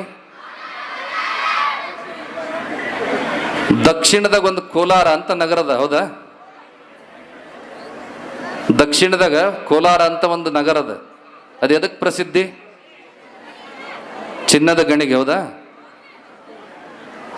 ದಕ್ಷಿಣದ ಆ ಕೋಲಾರ ಚಿನ್ನಕ್ಕೆ ಪ್ರಸಿದ್ಧಿ ಆದರೆ ಉತ್ತರದ ಈ ಕೋಲಾರ ಚಿನ್ನದಂತ ಭಕ್ತರನ್ನು ಹೊಂದಿರತಕ್ಕಂಥ ನಗರ ಯಾವುದಾದ್ರೂ ಇದ್ರೆ ಅದು ಕೊಲ್ಲಾರ ಪಟ್ಟಣ ಅನ್ನುವಂಥದ್ದು. ಅದಕ್ಕೆ ಚಿನ್ನದಂತ ಆಶೀರ್ವಾದ ಬೇಕಪ್ಪ ಅಂದ್ರೆ ಮಾತು ಕಡಿಮೆ ಆಗಬೇಕು, ಬಂಗಾರದಂಥ ಮೌನವನ್ನು ವಹಿಸಿ ಬಂಗಾರದಂಥ ಆಶೀರ್ವಾದವನ್ನು ಪಡ್ಕೊಳ್ಳುವಂಥ ಬಂಗಾರದ ಭಕ್ತರು, ಕೋಲಾರದ ಭಕ್ತರು ಆಗಬೇಕು. ಬಹಳ ಅದ್ಭುತವಾದ ಕಾರ್ಯಕ್ರಮಕ್ಕೆ ನೀವೆಲ್ಲ ಸಾಕ್ಷಿಯಾಗಿದ್ದೀರಿ. ಸ್ವಲ್ಪ ಗಮನ ಕೊಡ್ರಿ. ಒಂದು ಪೀಠದ ಜಗದ್ಗುರುಗಳಲ್ಲ, 4 ಜನ ಜಗದ್ಗುರುಗಳವರು ಕೊಲ್ಲಾರ ಪಟ್ಟಣಕ್ಕೆ ದಯಮಾಡಿಸಿ ಆಶೀರ್ವಾದ ಮಾಡ್ತಾ ಇದ್ದಾರೆ ಅಂದರೆ ಬಹುಶಃ ಕೊಲ್ಲಾರ ನಗರದ ಭವಿಷ್ಯತ್ತಿನ ಭಾಗ್ಯ ಬಹಳ ದೊಡ್ಡದಿದೆ ಅನ್ನೋದಕ್ಕೆ ಇವತ್ತಿನ ಈ ಕಾರ್ಯಕ್ರಮವೇ ಪ್ರತ್ಯಕ್ಷ ನಿದರ್ಶನ ಅನ್ನುವಂಥ ಮಾತನ್ನು ಈ ಸಂದರ್ಭದಲ್ಲಿ ಹೇಳೋದಕ್ಕೆ ಬಯಸ್ತೇವೆ. ಇದು ಕೊಲ್ಲಾರ ಪಟ್ಟಣದ ಉದಯದ ರಜತ ಮಹೋತ್ಸವ. ಜೊತೆಗೆ ಇವತ್ತು ಕೊಲ್ಲಾರ ಪಟ್ಟಣದೊಳಗೆ ಪಟ್ಟದೇವರ ಹಿರೇಮಠದ ಉದಯ. ಇವೆಲ್ಲವುಗಳನ್ನು ನೋಡಿದಾಗ ಈ ನಗರ ಮುಂದೊಂದು ದಿನ ಕೃಷಿ ಕ್ರಾಂತಿಯಾಗಿ, ಧಾರ್ಮಿಕವಾಗಿ, ಸಾಮಾಜಿಕವಾಗಿ, ಶೈಕ್ಷಣಿಕವಾಗಿ, ರಾಜಕೀಯವಾಗಿಯೂ ಕೂಡ ಗುರುತಿಸಿಕೊಳ್ಳಬಲ್ಲಂಥ ಎಲ್ಲ ಅರ್ಹತೆಯನ್ನು ಒಳಗೊಂಡಿರ್ತಕ್ಕಂಥ ನಗರ ಯಾವುದಾದ್ರೂ ಇದ್ದರೆ ಅದು ಕೋಲಾರ ಪಟ್ಟಣ ಅನ್ನುವಂಥ ಮಾತನ್ನು ಈ ಸಂದರ್ಭದಲ್ಲಿ ಹೆಮ್ಮೆ ಮತ್ತು ಅಭಿಮಾನದಿಂದ ಹೇಳೋದಕ್ಕೆ ಬಯಸ್ತೇವೆ. ಈ ನಗರದ ಬಗ್ಗೆ ಮಾತನಾಡಿದಂಥವರೆಲ್ಲರೂ ಕೂಡ ಮೆಚ್ಚುಗೆಯ ಮಾತುಗಳನ್ನು ಆಡಿದ್ದಾರೆ. ವೀರಶೈವ ಪರಂಪರೆ ಅಥವಾ ಮಠಪೀಠಗಳ ಪರಂಪರೆ ಇಂದು ನಿನ್ನೆಯದಲ್ಲ, ಯುಗ ಯುಗಗಳಿಂದ ಬಂದಿರತಕ್ಕಂಥ ಪರಂಪರೆ. ಕೃತಯುಗದಲ್ಲೂ ಕೂಡ ಈ ಪರಂಪರೆ ಇತ್ತು, ತ್ರೇತಾಯುಗದಲ್ಲೂ ಕೂಡ ಈ ಪರಂಪರೆ ಇತ್ತು, ದ್ವಾಪರ ಯುಗದಲ್ಲೂ ಕೂಡ ಇತ್ತು, ಈಗ ಕಲಿಯುಗದಲ್ಲೂ ಕೂಡ ಮುಂದುವರೆದುಕೊಂಡು ಬಂದಿರತಕ್ಕಂಥದ್ದನ್ನು ನೋಡ್ತೇವೆ. ವೀರಶೈವ ಪರಂಪರೆಯಲ್ಲಿ ಎಲ್ಲರನ್ನ ಸಮಾನವಾಗಿ ಕಾಣತಕ್ಕಂಥ ಬಹಳ ದೊಡ್ಡ ಸಮತಾ ಭಾವ ಇರತಕ್ಕಂಥದ್ದು. ಲಿಂಗಧಾರಿಯಾದ ಪಕ್ಷದಲ್ಲಿ ಎಲ್ಲರನ್ನೂ ಕೂಡ ಒಂದೇ ಅನ್ನುವಂಥ ದೃಷ್ಟಿಯಿಂದ ಕಾಣುವಂತಹ ಬಹುದೊಡ್ಡ ವೈಶಾಲ್ಯ ಭಾವ ಈ ಧರ್ಮದಲ್ಲಿರತಕ್ಕಂಥದ್ದು. ಅದಕ್ಕೆ ಬಹಳ ಚೆನ್ನಾಗಿ ರೇಣುಕ ಭಗವತ್ಪಾದರು ಒಂದು ಉದಾಹರಣೆಯನ್ನು ಕೊಡ್ತಾರೆ. ಶಿವ ಸಂಸ್ಕಾರ ಯುಕ್ತೇನ ಜಾತಿ ವೇದೋ ನವಿದ್ಯತೆ ಅನ್ನುವಂಥ ಮಾತನ್ನು. ಅಂದರೆ ಒಬ್ಬ ವ್ಯಕ್ತಿ ಶಿವ ಸಂಸ್ಕಾರಗಳಿಗೆ ಒಳಪಟ್ಟು ಗುರುವಿನ ಆಶ್ರಯವನ್ನು ಹೊಂದಿ ಹಸ್ತಮಸ್ತಕ ಸಂಯೋಗದಿಂದ ಆತನ ಶರೀರವನ್ನು ಶುದ್ಧಿ ಮಾಡಿಕೊಂಡು ಭಗವಂತನ ಚಿಚ್ಚಕ್ತಿಯ ಸ್ವರೂಪವಾಗಿರತಕ್ಕಂಥ ಲಿಂಗವನ್ನು ಗುರುವಿನಿಂದ ಪಡೆದು ಸದಾಕಾಲ ಎಚ್ಚರಿಕೆಯಿಂದ ಹೃದಯ ಮಧ್ಯದಲ್ಲಿ ಧಾರಣೆ ಮಾಡ್ತಾ ಅದನ್ನೇ ಆರಾಧನೆ ಮಾಡ್ತಾ ಇದ್ದಾಗ ಆ ಎಲ್ಲ ವ್ಯಕ್ತಿಗಳನ್ನು ಕೂಡ ವೀರಶೈವ ಲಿಂಗಾಯಿತರು ಅನ್ನುವಂಥದ್ದನ್ನು ಗುರುತಿಸಬೇಕೇ ಹೊರತು ಒಳಪಂಗಡಗಳಿಂದಲಾಗಲಿ ಉಪಜಾತಿಗಳಿಂದಲಾಗಲಿ ಅವರನ್ನು ಗುರುತಿಸಬಾರದು ಅನ್ನುವಂಥದ್ದು. ಅದಕ್ಕೆ ಒಂದು ಉದಾಹರಣೆಯನ್ನು ಕೊಡ್ತಾರೆ. ಈಗ ಎಲ್ಲರೂ ಸ್ಟವನ್ನು ಬಳಸ್ತೀರಿ, ಒಲೆ ಹಚ್ಚೋರು ಯಾರು ಇಲ್ಲ. ಹಳ್ಳಿಗಳಲ್ಲಿ ಇರ್ಬೋದು, ಒಲೆಯನ್ನು ಹಚ್ಚುವಂಥ ಪ್ರಸಂಗ ಇರುವಂಥ ಸಂದರ್ಭದಲ್ಲಿ ಕಟ್ಟಿಗೆಗಳನ್ನು ತರ್ತೀರಿ. ಕಟ್ಟಿಗೆಗಳನ್ನು ತರಬೇಕಾದ್ರೆ ಅದು ಯಾವ ಜಾತಿಯ ಯಾವ ಗಿಡದ ಕಟ್ಟಿಗೆ ಅಂತ ನಿಮಗೆ ಗೊತ್ತಿರ್ತದೆ. ಬೇವಿನ ಕಟ್ಟಿಗೆ, ಮಾವಿನ ಕಟ್ಟಿಗೆ, ಮತ್ತೊಂದು ಜಾತಿಯ ಗಿಡದ ಕಟ್ಟಿಗೆ ಅಂತ ನಿಮಗೆ ಗುರ್ತಿರ್ತದೆ. ಎಲ್ಲ ಕಟ್ಟಿಗೆಗಳನ್ನು ತಂದು ಅಗ್ನಿ ಅನ್ನುವಂಥ ಸಂಸ್ಕಾರವನ್ನು ಕೊಟ್ಟು ಒಲೆಯಲ್ಲಿ ಇಟ್ಟಾಗ ಆ ಸಂಸ್ಕಾರಕ್ಕೆ ಒಳಪಟ್ಟ ಮೇಲೆ ಆ ಕಟ್ಟಿಗೆ ಮೂಲ ಸ್ವರೂಪವನ್ನು ಮರೆತು ಭಸ್ಮವಾಗ್ತದ, ಬೂದಿ ಆಗ್ತದೆ. ಅಗ್ನಿ ಸಂಸ್ಕಾರಕ್ಕೆ ಒಳಪಟ್ಟ ಮೇಲೆ ಕಟ್ಟಿಗೆ ಮೂಲ ಜಾತಿಯನ್ನ ಮೂಲ ಸ್ವರೂಪವನ್ನು ಮರೆತು ಹೇಗೆ ಭಸ್ಮ ಆಗ್ತದೋ ಆ ಭಸ್ಮ ಅನ್ನುವಂಥದ್ದರಲ್ಲಿ ನೀವು ಮಾವಿನ ಜಾತಿಗೆ ಕಟ್ಟಿಗೆ ಅಥವಾ ಬೇವಿನ ಕಟ್ಟಿಗೆಯ ಭಸ್ಮ ಅಂತೇಳಿ ಪ್ರತ್ಯೇಕ ಮಾಡೋದಕ್ಕೆ ಹೇಗೆ ಸಾಧ್ಯವಿಲ್ಲವೋ ಹಾಗೆ ಒಂದು ಸಾರಿ ಶಿವ ಸಂಸ್ಕಾರಕ್ಕೆ ಒಳಪಟ್ಟ ಮೇಲೆ ಗುರುವಿನ ಆಶೀರ್ವಾದ ಅನುಗ್ರಹ ಪ್ರಾಪ್ತವಾದ ಮೇಲೆ ಆತನನ್ನು ಉಪಜಾತಿಗಳಿಂದ ಒಳಜಾತಿಗಳಿಂದ ಉಪಪಂಗಡಗಳಿಂದ ಗುರುತಿಸದೆ ವೀರಶೈವ ಲಿಂಗಾಯಿತ ಅನ್ನುವಂತಹ ಸಮಗ್ರವಾದ ವೈಶಾಲ್ಯದ ಭಾವದಿಂದ ಕರೆಯಬೇಕು ಅನ್ನುವಂಥದ್ದನ್ನು ಈ ಸಂದರ್ಭದಲ್ಲಿ ಅಪ್ಪಣೆಯನ್ನು ಕೊಡೋದಕ್ಕೆ ಬಯಸ್ತೇವೆ. ಅದಕ್ಕೆ ಮುಂಬರ್ತಕ್ಕಂಥ ಜಾತಿಗಣತೆ ಇರ್ಬೋದು, ಜನಗಣತೆ ಇರ್ಬೋದು, ಎಲ್ಲ ಹಿರಿಯರ ಮಠಾಧೀಶರ ಆಚಾರ್ಯರ ಸಲಹೆಯನ್ನು ಅಪ್ಪಣೆಯನ್ನು ಪಡೆದು ಸಮಾಜ ಆ ನಿಟ್ಟಿನತ್ತ ಗಣತಿಯನ್ನು ಗುರುತಿಸುವಂಥ ಹೆಜ್ಜೆಯನ್ನು ಹಾಕಬೇಕು ಅನ್ನುವಂಥ ಮಾತನ್ನು ಕೂಡ ಈ ಸಂದರ್ಭದಲ್ಲಿ ಹೇಳೋದಕ್ಕೆ ಬಯಸ್ತೇವೆ. ಇನ್ನು ಎರಡನೇ ಮಾತು, ವೀರಶೈವ ಪರಂಪರೆಯಲ್ಲಿ ಪ್ರಸವ ಪೂರ್ವ ಸಂಸ್ಕಾರ ಇರತಕ್ಕಂಥದ್ದು. ಅದ್ರ ಜೊತೆಗೆ ಹೆಣ್ಣು ಗಂಡು ಅನ್ನುವಂಥ ಸಮಾನವಾಗಿರ್ತಕ್ಕಂಥ ಭಾವನೆ ಇರತಕ್ಕಂಥದ್ದು, ಅಂಗಕ್ಕೆ ಸಮೀಪವಾಗಿ ಭಗವಂತನನ್ನ ಹೃದಯ ಮಧ್ಯದಲ್ಲಿ ಕೊಟ್ಟಿರ್ತಕ್ಕಂಥದ್ದು. ಬಹುಶಃ ರೇಣುಕ ಭಗವತ್ಪಾದರು ಹೇಳ್ತಾರೆ, ದೇಹೋ ದೇವಾಲಯ ಪ್ರೋಕ್ತೋ ಜೀವೋ ದೇವೋ ಸನಾತನಿ ಅಂತೇಳಿ. ಇದನ್ನೇ ಬಸವಣ್ಣನವರು ಬಹಳ ಸುಂದರವಾಗಿ ಹೇಳ್ತಾರೆ, ಉಳ್ಳವರು ಶಿವಾಲಯವ ಮಾಡುವರಯ್ಯ, ನಾನೇನು ಮಾಡಲಿ ಬಡವನಯ್ಯ, ಎನ್ನ ಕಾಲೇ ಕಂಬ ದೇಹವೇ ದೇಗುಲ, ಶಿರವೇ ಹೊನ್ನ ಕಳಸವಯ್ಯ ಅಂತ ಹೇಳ್ತಾರೆ. ಯಾವಾಗ ದೇಹ ದೇಗುಲ ಆಗ್ತದ, ಕಾಲು ಕಂಬ ಆಗ್ತದ, ಶಿರ ಹೊನ್ನ ಕಳಸ ಆಗ್ತದಂದ್ರೆ ಗುರು ಕೊಟ್ಟಂತ ಲಿಂಗವನ್ನ ಹೃದಯ ಮಧ್ಯದಲ್ಲಿ ಸದಾವ ಕಾಲ ಅಂಗಕ್ಕೆ ಅಗಲದಂತೆ ಆ ಲಿಂಗವನ್ನ ಎಚ್ಚರದಿಂದ ಸಾವಧಾನದಿಂದ ಧರಿಸಿಕೊಂಡಾಗ ಮಾತ್ರ ಪ್ರತಿಯೊಬ್ಬ ವೀರಶೈವನ ಶರೀರ ನಡೆದಾಡುವ ದೇವಸ್ಥಾನ ಆಗ್ತದೆ ಎನ್ನುವಂಥ ಮಾತನ್ನ ಬಹಳ ಶಾಸ್ತ್ರದಲ್ಲಿ ಸ್ಪಷ್ಟವಾಗಿ ಉಲ್ಲೇಖ ಮಾಡಿರ್ತಕ್ಕಂಥದ್ದನ್ನ ನೀವೆಲ್ಲ ಗಮನಿಸಬೇಕು, ಅದರಂತೆ ನಡೆದುಕೊಳ್ಬೇಕು. ಇದ್ರ ಜೊತೆಗೆ ಪಂಚಮಹಾಸೂತಕಗಳು ಇಲ್ಲದೇ ಇರತಕ್ಕಂಥ ಲಿಂಗಧಾರಿಯಾಗಿದ್ದ ಪಕ್ಷದಲ್ಲಿ, ಶಿವಪೂಜೆಯನ್ನು ಮಾಡ್ತಾ ಇರುವಂಥ ಪಕ್ಷದಲ್ಲಿ ಆ ಎಲ್ಲ ಸೂತಕಗಳನ್ನ ಇರದೇ ಇರತಕ್ಕಂಥ ಪರಂಪರೆಯು ಕೂಡ ಈ ಧರ್ಮದಲ್ಲಿ ಇರತಕ್ಕಂಥದ್ದನ್ನು ನಾವು ನೋಡುತ್ತೇವೆ. ಈ ಮಾತುಗಳನ್ನು ಯಾಕೆ ಹೇಳುವಂಥದ್ದು ಅಂದರೆ, ಈ ಪರಂಪರೆಯನ್ನ ಸನಾತನವಾದ ಪ್ರಾಚೀನ ಪರಂಪರೆಯಿಂದ ದೇಶದೆಲ್ಲೆಡೆ ಗ್ರಾಮ ಪಟ್ಟಣ ನಗರ ಅನ್ನುವಂಥ ಭೇದ ಭಾವಗಳಿಲ್ಲದೆ ಪಂಚಪೀಠಗಳು, ಅದರಡಿಯಲ್ಲಿ ಸಾವಿರ ಸಾವಿರ ಸಂಖ್ಯೆ ಶಾಖಾ ಮಠಗಳು, ಆ ಗ್ರಾಮದಲ್ಲಿ ಮಠ ಅನ್ನುವಂಥ ವ್ಯವಸ್ಥೆಯನ್ನು ಕಟ್ಟಿಕೊಂಡು ಅದಕ್ಕೆ ಒಬ್ಬ ಮಠಾಧಿಕಾರಿ ಅನ್ನುವಂಥ ಗುರು ಅನ್ನುವಂಥ ವ್ಯವಸ್ಥೆಯನ್ನು ಮಾಡಿಕೊಂಡು ಆ ಊರಿನ ಆ ಭಾಗದ ಎಲ್ಲ ಜನರ ಧಾರ್ಮಿಕ ವ್ಯವಸ್ಥೆಗಳನ್ನು ಹವಿಕವಿಗಳನ್ನು ಪೂರೈಸುವಂಥ ವ್ಯವಸ್ಥೆಯನ್ನು ಸನಾತನ ಕಾಲದಿಂದ ಮಾಡಿಕೊಂಡು ಬಂದಿರತಕ್ಕಂಥ ವ್ಯವಸ್ಥೆಗೆ ಮಠ. ಆ ಮಠಕ್ಕೆ ಒಬ್ಬ ನಾಯಕನಿರ್ತಾನೆ, ಆತನನ್ನ ಗುರು ಅಂತೇಳಿ ಕರೀತಾರೆ. ಆ ವ್ಯವಸ್ಥೆ ಈಗ ಮತ್ತೆ ಹಳೆ ಕೋಲಾರ ಪಟ್ಟಣದಲ್ಲಿರ್ತಕ್ಕಂಥದ್ದು ಮುಳುಗಡೆಯಾದ ಪ್ರಯುಕ್ತ ಈಗ ಮತ್ತೆ ರಜತ ಮಹೋತ್ಸವದ ಕೋಲಾರ ಪಟ್ಟಣದ ಉತ್ಸವದ ಸಂದರ್ಭದೊಳಗ ಈ ಹೊಸ ನಗರದಲ್ಲೂ ಕೂಡ ಆ ಪಟ್ಟದ್ದೇವರ ಹಿರೇಮಠ ಉದಯ ಆಗ್ತಾ ಇರತಕ್ಕಂಥದ್ದು ಈ ಭಾಗದ ಭಕ್ತರ ಎಲ್ಲರ ಭಾಗ್ಯವೇ ಸರಿ ಅನ್ನುವಂಥ ಮಾತನ್ನ ಈ ಸಂದರ್ಭದಲ್ಲಿ ಹೇಳೋದಕ್ಕೆ ಬಯಸ್ತೇವೆ. ಬಹುಶಃ ಒಂದು ಮಾತನ್ನ ನೆನಪು ಮಾಡ್ಕೊಳ್ಬೇಕು, ಬಹುಶಃ ಈ ನಗರದ ಈ ಮಣ್ಣಿನ ಭಾಗ್ಯ ಬಹಳ ದೊಡ್ಡದಿದೆ. ಯಾವ ಕಾಲದಲ್ಲಿ ಸಂತ ಮಹಂತರು ನಡೆದಾಡಿದ್ದರೋ ಅಥವಾ ಈ ಭೂಮಿಯನ್ನು ಪಾವನ ಮಾಡಿದ್ದರೋ ಗೊತ್ತಿಲ್ಲ. ಆರಂಭದೊಳಗ ನಿಮ್ಮ ಶಿವಾಚಾರ್ಯರು ಆ ಬಳಗ ಉಜ್ಜಯಿನಿ ಜಗದ್ಗುಳವ್ರನ್ನ ಮಾತ್ರ ಭಿನ್ನ ಮಾಡಲಿಕ್ಕೆ ಬಂದಿದ್ರು. ಒಂದು ಅಪ್ಪಣೆಯನ್ನು ಕೊಡಿಸಿದ್ವಿ ಅವರಿಗೆ, ಜಮಖಂಡಿಯೊಳಗೆ 26ನೇ ತಾರೀಕು ಕಾರ್ಯಕ್ರಮ ಅದ, ಆ 4 ಜನ ಜಗದ್ಗುಳವರು ದಯಮಾಡಿಸ್ತಾ ಇದ್ದಾರೆ, ನೀವೆಲ್ಲರೂ ಕೂಡ ಸಮ್ಮತಿಯನ್ನ ಒದಗಿಸಿದರೆ ಆ ಎಲ್ಲ ಜಗದ್ಗುಳವರು ಕೂಡ ಕೋಲಾರ ಪಟ್ಟಣಕ್ಕೂ ಬರತಕ್ಕಂಥ ಯೋಗ ಪ್ರಾಪ್ತ ಆಗ್ತದ ಅನ್ನುವಂಥ ಮಾತನ್ನ ಅಪ್ಪಣೆಯ ಕೊಡಿಸಿದ ತಕ್ಷಣವೇ ಆಯ್ತು, ತಮ್ಮ ಅಪ್ಪಣೆಯಂತೆ ಆಗ್ಲಿ ಅನ್ನುವಂಥ ಮಾತನ್ನ ಅವರೆಲ್ಲರೂ ಕೂಡ ಒದಗಿಸಿದ್ದ ಕಾರಣಕ್ಕಾಗಿ ಇವತ್ತು ಒಬ್ಬ ಜಗದ್ಗುರುವರ ಬದಲಾಗಿ 4 ಜಗದ್ಗುರುವರನ್ನ ಈ ಗ್ರಾಮಕ್ಕೆ ಈ ಪಟ್ಟಣಕ್ಕೆ ದಯಮಾಡಿಸಿದಂಥ ಯೋಗ ನಿಮಗೆ ಪ್ರಾಪ್ತ ಆಗಿದೆ ಅಂದ್ರೆ ನಿಮ್ಮೆಲ್ಲರ ಭಾಗ್ಯವೇ ಅದಕ್ಕೆ ಕಾರಣ, ನಿಮ್ಮೆಲ್ಲರ ಭಕ್ತಿಯೇ ಅದಕ್ಕೆ ಕಾರಣ ಅನ್ನುವಂಥ ಮಾತನ್ನ ಈ ಸಂದರ್ಭದಲ್ಲಿ ಹೇಳೋದಕ್ಕೆ ಬಯಸ್ತೇವೆ. ಇದೆಲ್ಲದರ ಜೊತೆಗೆ ಕಾಶಿ ಹಿರಿಯ ಜಗದ್ಗುರುವರ ಔದಾರ್ಯ ಬಹಳ ದೊಡ್ಡದು, ಬಹಳ ದೊಡ್ಡ ಗುಣ ಅವ್ರದ್ದು, ಬಹಳ ದೊಡ್ಡ ಹೃದಯ. ಯಾಕೆ ಅಂದ್ರೆ ಮೊದಲು ಅವರನ್ನ ಅರಿಕೆ ಮಾಡಿಕೊಂಡಾಗ ನಮ್ಮ ಸಣ್ಣವರು ಬರ್ತಾರಲ್ಲ ಸಾಕು ಅನ್ನುವಂಥ ಮಾತನ್ನ ಅಪ್ಪಣೆ ಕೊಡಿಸಿದ್ರು.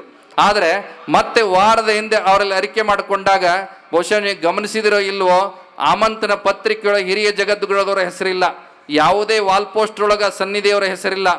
ಆದರೂ ಕೂಡ ನಿಮ್ಮೆಲ್ಲರ ಮೇಲಿನ ಭಕ್ತಿ, ನೀವೆಲ್ಲರ ಸೇವೆಯ ಪ್ರತೀಕವಾಗಿ ಹಿರಿಯ ಜಗದ್ಗುರುವರು ಆಶೀರ್ವಾದ ಮಾಡೋದಕ್ಕಾಗಿ ಬಂದಾರ. ಅಷ್ಟೇ ಅಲ್ಲ, ಎಲ್ಲರಿಗಿಂತ ಮುಂಚೆಯೇ ನಿನ್ನೆ ದಿನವೇ ಕೋಲಾರ ಪಟ್ಟಣಕ್ಕೆ ಆಗಮಿಸಿ ಇವತ್ತು ಮುರುಗೇಂದ್ರ ಸ್ವಾಮಿಗಳವರ ಷಷ್ಠ್ಯಬ್ದಿ ಪೂರ್ತಿ ಸಮಾರಂಭದಲ್ಲೂ ಕೂಡ ಆಶೀರ್ವಾದವನ್ನ ದಯಪಾಲಿಸಿದಂಥ ಮಹಾ ಜಗದ್ಗುರುಗಳವರು ಯಾರು ಅಂದ್ರೆ ಕಾಶಿಯ ಹಿರಿಯ ಜಗದ್ಗುರುಗಳು ಅನ್ನುವಂಥದ್ದು.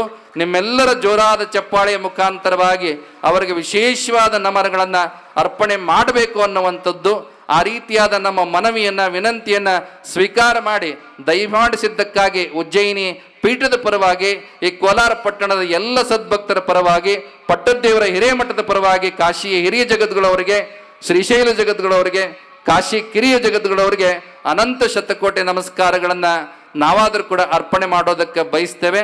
ಅವರ ಆಶೀರ್ವಾದ, ಅವರ ಶ್ರೀರಕ್ಷೆ, ಅವರ ಕೃಪಾಛತ್ರ ಈ ಭಾಗದ ಮೇಲೆ ಸದಾಕಾಲ ಹೀಗೆ ಇರಲಿ ಅನ್ನುವಂಥದ್ದು, ಆಗಾಗ ಈ ಭಾಗಕ್ಕೆ ದಯಮಾಡಿಸಿ ಆಶೀರ್ವಾದವನ್ನ ಮಾಡಲಿ ಅನ್ನುವಂಥ ಅರಿಕೆಯನ್ನು ಕೂಡ ಈ ಸಂದರ್ಭದಲ್ಲಿ ವ್ಯಕ್ತಪಡಿಸಿ, ಮುರುಗೇಂದ್ರ ಸ್ವಾಮಿಗಳವರು ಪಟ್ಟಿದ್ದೇವರಾಗಿ ಈ ಮಠವನ್ನು ಮುನ್ನಡೆಸಬೇಕಾಗಿತ್ತು. ಆದರೆ ಮನೆತನದ ಹಿತದೃಷ್ಟಿಯಿಂದ ಗೃಹಸ್ಥರಾದರೂ ಕೂಡ ಒಂದರ್ಥದೊಳಗೆ ಬಳಸಿ ಬ್ರಹ್ಮಚಾರಿ ಉಂಡು ಉಪವಾಸಿ ಅನ್ನುವ ಮಾತಿನಂತೆ ನೀರಿನಲ್ಲೇ ಇದ್ದರೂ ಕೂಡ ಕಮಲ ನೀರಿಗೆ ಅಂಟದ ಹಾಗೆ ಇರ್ತದೋ ಹಾಗೆ ಸಂಸಾರಿಯಾದರೂ ಕೂಡ ಆ ವಿಷಯಕ್ಕೆ ಅಂಟಿಕೊಳ್ಳದೆ ಧರ್ಮದ ಆಚರಣೆಗಳನ್ನು, ಆಚಾರ ವಿಚಾರಗಳನ್ನು, ಸಂಸ್ಕಾರಗಳನ್ನು ಸ್ವತಃ ಪಾಲನೆ ಮಾಡಿಕೊಂಡು ಆ ಮೂಲಕವಾಗಿ ಭಕ್ತರಿಗೂ ಕೂಡ ಅದನ್ನು ಅಳವಡಿಸುವಂಥ ಒಬ್ಬ ಶ್ರೇಷ್ಠ ಮಠಾಧಿಕಾರಿ ಆಗುವಂಥ ಎಲ್ಲ ಲಕ್ಷಣಗಳನ್ನು ಒದಗಿಸಿಕೊಂಡು ಅದೆಲ್ಲದರ ಜೊತೆಗೆ ಒಬ್ಬ ಪಟ್ಟದ್ದೇವರಿಗೂ ಕೂಡ ಜನ್ಮವನ್ನು ನೀಡಿ ಇರುವಂಥ ಒಬ್ಬ ಏಕೈಕ ಪುತ್ರನನ್ನ ಸಮಾಜಕ್ಕಾಗಿ, ಧರ್ಮಕ್ಕಾಗಿ, ನಾಡಿಗಾಗಿ, ವೀರಶೈವ ಪರಂಪರೆಗಾಗಿ ದಾನ ಮಾಡಿದಂಥ ಬಹಳ ದೊಡ್ಡ ಶ್ರೇಷ್ಠ ವ್ಯಕ್ತಿತ್ವ, ತ್ಯಾಗದ ಗುಣ ಯಾರದಪ್ಪ ಅಂದ್ರೆ ವೇದಮೂರ್ತಿ ಮುರುಗೇಂದ್ರ ಸ್ವಾಮಿಗಳವರದು ಅನ್ನುವಂಥ ಮಾತು. ಬಹುಶಃ ಅವರು ಮಾಡಿದಂಥ ಆ ತ್ಯಾಗದ ಪ್ರತೀಕವಾಗಿಯೇ ಇವತ್ತು 4 ಜನ ಜಗದ್ಗುರುವರು ದಯಮಾಡಿಸಿ ಈ ನಗರಕ್ಕ, ಈ ಮಠಕ್ಕ ಈ ಕಾರ್ಯದ ಮಾಡ್ತಾ ಇರತಕ್ಕಂಥದ್ದು ಅನ್ನುವಂಥ ಮಾತನ್ನ ಈ ಸಂದರ್ಭದಲ್ಲಿ ತಿಳಿಸಬಯಸಿ, ಇದರ ಜೊತೆಗೆ ವಿಶೇಷವಾಗಿ ಪ್ರಭುಕುಮಾರ ಶಿವಾಚಾರ್ಯ ಸ್ವಾಮೀಜಿಯವರು ಕೂಡ ಚಿಕ್ಕವರಿದ್ದರೂ ಕೂಡ ವಿನಯವಂತರಿದ್ದಾರೆ, ವಿದ್ಯಾವಂತರಿದ್ದಾರೆ, ಸಂಸ್ಕಾರವಂತರಿದ್ದಾರೆ, ಶಿವಪೂಜಾ ನಿಷ್ಠರಿದ್ದಾರೆ. ಈಗಾಗಲೇ ರಂಭಾಪುರಿ ಜಗದ್ಗುರುವರ ಆಶೀರ್ವಾದ ಪಡೆದು ಬಸವ ಕಲ್ಯಾಣ ತಾಲೂಕಿನ ಬೇಲೂರಿನ ಮಠಕ್ಕೆ ಪಟ್ಟಾಧಿಕಾರಿಗಳಾಗಿದ್ದಾರೆ.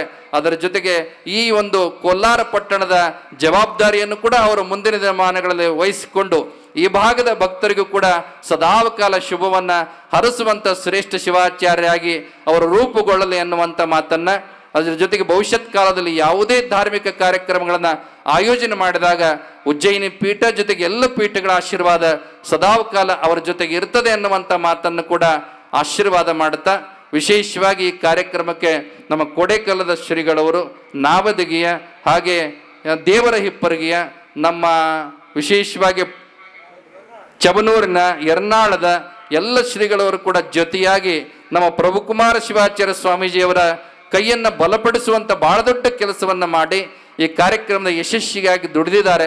ಅವರಿಗೆಲ್ಲರಿಗೂ ಕೂಡ ಜೊತೆಗೆ ಈಗ ಈ ಕಾರ್ಯಕ್ರಮಕ್ಕೆ ಬಂದಂಥ ಎಲ್ಲ ಮಠಾಧೀಶರಿಗೂ ಕೂಡ ಪೀಠಗಳ ಆಶೀರ್ವಾದ ಸದಾವಕಾಲ ಇರಲಿ ಅನ್ನುವಂಥದ್ದು. ಇದರ ಜೊತೆಗೆ ನಮ್ಮ ಶಿವಾನಂದ ಪಾಟೀಲ್ರವರ ಬಗ್ಗೆ ಒಂದು ಮಾತನ್ನು ಹೇಳಲೇಬೇಕು. ಪೀಠಗಳ ಜೊತೆಗೆ ಪಂಚಾಚಾರ್ಯರ ಅತ್ಯಂತ ಅಪ್ರತಿಮ ಭಕ್ತರಾಗಿರ್ತಕ್ಕಂಥ ಶಿವಾನಂದ ಪಾಟೀಲ್ರವರು ಬಹುಶಃ ಬಸವನ ಬಾಗೇವಾಡಿಯನ್ನ ಎಷ್ಟು ಪ್ರೀತಿ ಮಾಡ್ತಾರೋ ಅಷ್ಟೇ ಪ್ರೀತಿಯನ್ನ ಮಾಡತಕ್ಕಂಥ ಮತ್ತೊಂದು ನಗರ ಅಂದ್ರೆ ಅದು ಕೊಲ್ಲಾರ ಪಟ್ಟಣ ಅನ್ನುವಂಥ ಮಾತನ್ನ ಈ ಸಂದರ್ಭದಲ್ಲಿ ಹೇಳೋದಕ್ಕೆ ಬಯಸ್ತೇವೆ. ಬಹಳ ಅದ್ಭುತವಾಗಿರ್ತಕ್ಕಂಥ ವ್ಯಕ್ತಿತ್ವ ಇರತಕ್ಕಂಥ ಶಿವಾನಂದ ಪಾಟೀಲ್ರು ಈ ಕಾರ್ಯಕ್ರಮಕ್ಕೆ ರಾಜಕೀಯ ಮೆರುಗನ್ನು ತಂದು ಬಹುಶಃ ಕರ್ನಾಟಕ ಸರ್ಕಾರವನ್ನೇ ಈ ಕಾರ್ಯಕ್ರಮದಲ್ಲಿ ತಂದು ನಿಲ್ಲಿಸಿದಂಥ ಕೀರ್ತಿ ನಮ್ಮ ಕಲ್ಲಪ್ಪ ದೇಸಾಯಿ ಅವರು ಹೇಳಿದು. ಉಪಮುಖ್ಯಮಂತ್ರಿಗಳು ಬಂದು ಸುಮಾರು 50 ಕೋಟಿ ರೂಪಾಯಿಗಳ ಯೋಜನೆಯನ್ನ ಈ ನಗರಕ್ಕೆ ಘೋಷಣೆ ಮಾಡಿ ಹೋಗಿರ್ತಕ್ಕಂಥದ್ದು.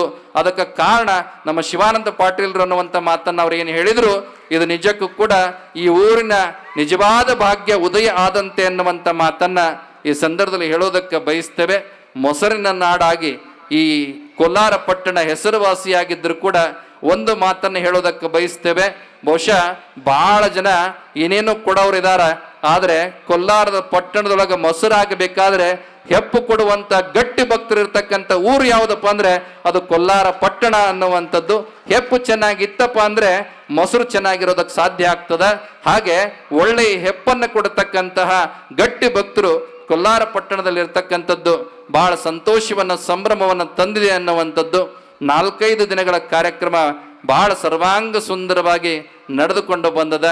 ರಾಷ್ಟ್ರ ಹಿತಚಿಂತನೆಯ ಕಾರ್ಯಕ್ರಮ ಇರ್ಬೋದು, ಜನನಿ ಜನ್ಮಭೂಮಿಶ್ಚ ಸ್ವರ್ಗಾದಪಿ ಗರಿಸಿ ಅನ್ನುವ ಮಾತೃ ಹೃದಯದ ತಾಯಿಯನ್ನು ಗೌರವಿಸುವಂಥ ಸಂಸ್ಕೃತಿಯ ಕಾರ್ಯಕ್ರಮಗಳಿರ್ಬೋದು, ಉಡಿ ತುಂಬುವಂಥ ಕಾರ್ಯಕ್ರಮಗಳಿರ್ಬೋದು, ಇದೆಲ್ಲದರ ಜೊತೆಗೆ ಸಾಂಸ್ಕೃತಿಕ ಕಾರ್ಯಕ್ರಮಗಳನ್ನು ಆಯೋಜನೆ ಮಾಡಿ ನಾಡಿನ ಎಲ್ಲ ವಾಹಿನಿಗಳ ಪ್ರಮುಖ ಕಲಾವಿದರನ್ನು ಕರೆಸಿ ಈ ವೇದಿಕೆಯನ್ನು ಅವರಿಗೆಲ್ಲ ವ್ಯವಸ್ಥೆ ಮಾಡಿಕೊಟ್ಟಿರ್ತಕ್ಕಂಥದ್ದು ಕೂಡ ಒಂದರ್ಥದೊಳಗೆ ಸರ್ವಾಂಗ ಸುಂದರವಾದ ಕಾರ್ಯಕ್ರಮ.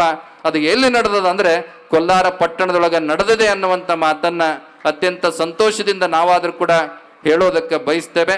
ಒಟ್ಟಾರೆಯಾಗಿ ಸಂಜೆಯ ಸಾರೋಟ ಉತ್ಸವದಿಂದ ಇಷ್ಟೊತ್ತಾದರೂ ಕೂಡ ನೀವೆಲ್ಲ ಶಾಂತ ರೀತಿಯಿಂದ ಕೂತ್ಕೊಂಡಿದ್ದೀರಿ. ಇನ್ನೊಂದು ಅದ್ಭುತವಾದ ಒಂದು ಸುವರ್ಣಗಳಿಗೆ ಕೊಲ್ಲಾರ ಪಟ್ಟಣ ಸಾಕ್ಷಿಯಾಗಿದೆ. ಕಾಶಿ ಜಗದ್ಗುರು ಮಹಾಸನ್ನಿಧಿಯವರ ಜೊತೆಗೆ ಸಾರೋಟ ಉತ್ಸವದಲ್ಲಿ ಮುಹೂರ್ತ ಮಾಡಿದಾಗ ಸನ್ನಿಧಿಯವರು ಅರ್ಪಣೆ ಮಾಡಿದರು. ಯಾಕೆ ಅಂತ ಕೇಳಿದ್ರೆ 2 ಸಾರೋಟಗಳು ಜೊತೆಯಾಗಿಯೇ ಸಾಗಿದವು. ಆರಂಭದಿಂದ ಮುಗಿಯುವವರೆಗೂ ಕೂಡ 2 ಸಾರೋಟುಗಳು ಜೊತೆಯಾಗಿ ಸಾಗಿ 4 ಜನ ಜಗದ್ಗುರುಗಳವರ ದರ್ಶನ ಏಕಕಾಲಕ್ಕೆ ಆದಿಯಿಂದ ಅಂತ್ಯದವರೆಗೂ ಕೂಡ ಎಲ್ಲ ಭಕ್ತರಿಗೆ ಒದಗಿಸಿದಂಥ ಊರು ಯಾವುದಾದ್ರೂ ಇದ್ರೆ ಅದು ಕೊಲ್ಲಾರ ಪಟ್ಟಣ ಅನ್ನುವಂಥದ್ದು. ಅಷ್ಟು ರಸ್ತೆ ಅಗಲವಾಗಿದ್ದು ಎಲ್ಲರಿಗೂ ಕೂಡ ದರ್ಶನ ಕೊಡ್ತಕ್ಕಂಥ, ಒಟ್ಟಾರೆಯಾಗಿ ಜೋಡಿ ರಥಗಳು ಒಟ್ಟಿಗೆ ಸಾಗಿದಂಥ ಒಂದು ಏಕಮೇವ ಉತ್ಸವ ಮಾಡಿದಂಥ ಊರು ಅಂದರೆ ಅದು ಕೊಲ್ಲಾರ ಪಟ್ಟಣ ಅನ್ನುವಂಥದ್ದು. ಅಂಥ ಅದ್ಭುತವಾದ ರಸಗಳಿಗೂ ಕೂಡ ಈ ಪಟ್ಟಣದ ಸದ್ಭಕ್ತರು ಸಾಕ್ಷಿ ಆಗಿದ್ದಾರೆ ಅನ್ನುವಂಥ ಮಾತನ್ನ ಈ ಸಂದರ್ಭದಲ್ಲಿ ತಿಳಿಯಪಡಿಸಿ, ಬಹುಶಃ ಪಂಚಮಹಾಭೂತಗಳಿಗೆ ಪ್ರತೀಕವಾಗಿ ಒಂದೊಂದು ಪೀಠ ಆಶೀರ್ವಾದ ಮಾಡಿದೆ. ಇವತ್ತು ಉಜ್ಜಯಿನಿ ಪೀಠ ಮಳೆ ಆಶೀರ್ವಾದ ಮಾಡಿದರೆ, ಕಾಶಿ ಪೀಠ ಆಕಾಶದ ಅದ್ಭುತವಾಗಿರ್ತಕ್ಕಂಥ ಆಶೀರ್ವಾದವನ್ನ, ಶ್ರೀಶೈಲ ಪೀಠ ಉತ್ತಮವಾದ ವಾಯುವಿನ ಆಶೀರ್ವಾದ ಮಾಡಿರ್ತಕ್ಕಂಥದ್ದು ಆಗಿದೆ. ಆ ನಿಟ್ಟಿನೊಳಗೆ ಒಟ್ಟಾರೆಯಾಗಿ ಈ ನಾಡು ಸಮೃದ್ಧವಾಗಲಿ, ಮಳೆ ಬೆಳೆಗಳಿಂದ ನೀವೆಲ್ಲರೂ ಕೂಡ ಸುಖವಾದ ಬದುಕನ್ನು ಕಂಡುಕೊಳ್ಳಲಿ, ರೈತರು ತಾವು ಬೆಳೆದಂತೆ ಬೆಳೆಗೆ ಉತ್ತಮವಾದ ಬೆಲೆ ಸಿಗಲಿ, ವಿದ್ಯಾರ್ಥಿಗಳು ಚೆನ್ನಾಗಿ ಅಭ್ಯಾಸ ಮಾಡಲಿ. ಅದ್ರ ಜೊತೆಗೆ ಒಂದನ್ನು ಗಮನಿಸಬೇಕು, ಮುಖ್ಯವಾಗಿ ಹೇಳುವಂಥ ಒಂದು ಮಾತು ಎಲ್ಲ ಕಡೆಗೆ ನಾವು ಅಪ್ಪಣೆ ಕೊಡ್ತಿರ್ತೀವಿ, ಗುರು ಹಿರಿಯರಿಗೆ ಗೌರವಿಸಬೇಕು, ತಂದೆ ತಾಯಿಗಳಿಗೆ ಯಾವತ್ತೂ ಕೂಡ ಗೌರವ ಕೊಡಬೇಕು.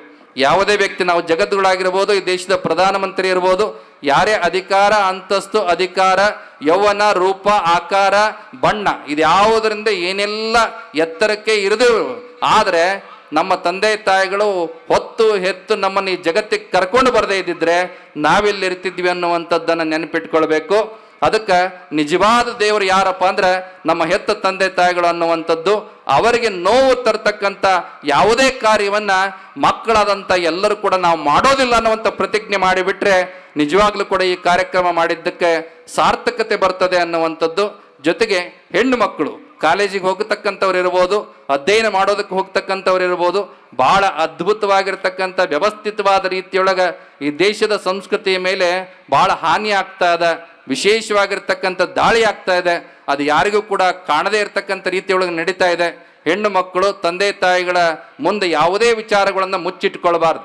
ಅವತ್ತಿನ ದಿವಸ ಕಾಲೇಜಲ್ಲಿ ನಡೆದಂಥ ವಿಚಾರ ಇರ್ಬೋದು ಅಥವಾ ಬೇರೆ ಯಾವುದೇ ರೀತಿಯಲ್ಲಿ ನಡೆದಂಥ ವಿಚಾರಗಳನ್ನು ಮುಕ್ತವಾಗಿ ತಂದೆ ತಾಯಿಗಳ ಮುಂದೆ, ಸಹೋದರರ ಮುಂದೆ ಅವತ್ತೇ ನೀವು ಹೇಳಿಕೊಂಡಾಗ ಸಣ್ಣದಿರ್ತಕ್ಕಂಥ ವಿಚಾರ ದೊಡ್ಡದಾಗೋದಕ್ಕೆ ಅವಕಾಶ ಕೊಡದಂಗೆ ನೀವೆಲ್ಲರೂ ಕೂಡ ಹೆತ್ತವರಿಗೆ ನೋವಾಗದ ರೀತಿಯೊಳಗ ಆಚಾರ ವಿಚಾರ ಸಂಪನ್ನರಾಗಿ ನಮ್ಮ ದೇಶದ ಸನಾತನ ಸಂಸ್ಕೃತಿಯನ್ನು ಉಳಿಸಿ ಬೆಳೆಸ್ತಕ್ಕಂಥ ಭಾರತ ನಾರಿಯರಾಗಿ ಮಾತೃ ಸಂಗಮದ ಪ್ರತೀಕವಾಗಿ ಎಲ್ಲ ತಾಯಿಯಂದರು ಕೂಡ ಆಚಾರವಂತರಾಗಿ ಸಂಸ್ಕಾರವಂತರಾಗಿ ಬೆಳಗಬೇಕು ಅನ್ನುವಂಥ ಮಾತನ್ನ ಈ ಸಂದರ್ಭದಲ್ಲಿ ತಿಳಿಸಿ ಬಯಸ್ತಾ, ಅದ್ರ ಜೊತೆಗೆ ಯುವಕರು ದುಶ್ಚಟಗಳ ದಾಸರಾಗಬಾರದು. ಯಾವುದೇ ವೃತ್ತಿ ಇರಲಿ, ಅದು ಕೂಲಿ ಇರಲಿ, ವಿದ್ಯೆ ಇರಲಿ, ಯಾವುದೇ ಉದ್ಯೋಗ ಇರಲಿ, ಅತ್ಯಂತ ಶ್ರೇಷ್ಠವಾದ ರೀತಿಯಿಂದ ದುಡಿಯುವಂಥ ಕೆಲಸ ಮಾಡಬೇಕು. ಎಲ್ಲರಿಗೂ ಕೂಡ ಗೌರವ ತರ್ತಕ್ಕಂಥ ಕೆಲಸವನ್ನು ಮಾಡಬೇಕು ಅನ್ನುವಂಥ ಮಾತನ್ನ ನಿಮ್ಮೆಲ್ಲರಿಗೂ ಕೂಡ ತಿಳಿಸಿ ಬಯಸಿ, ಕಲಾವಿದರು ಬಹಳ ಜನ ಬಂದಿದ್ದಾರೆ.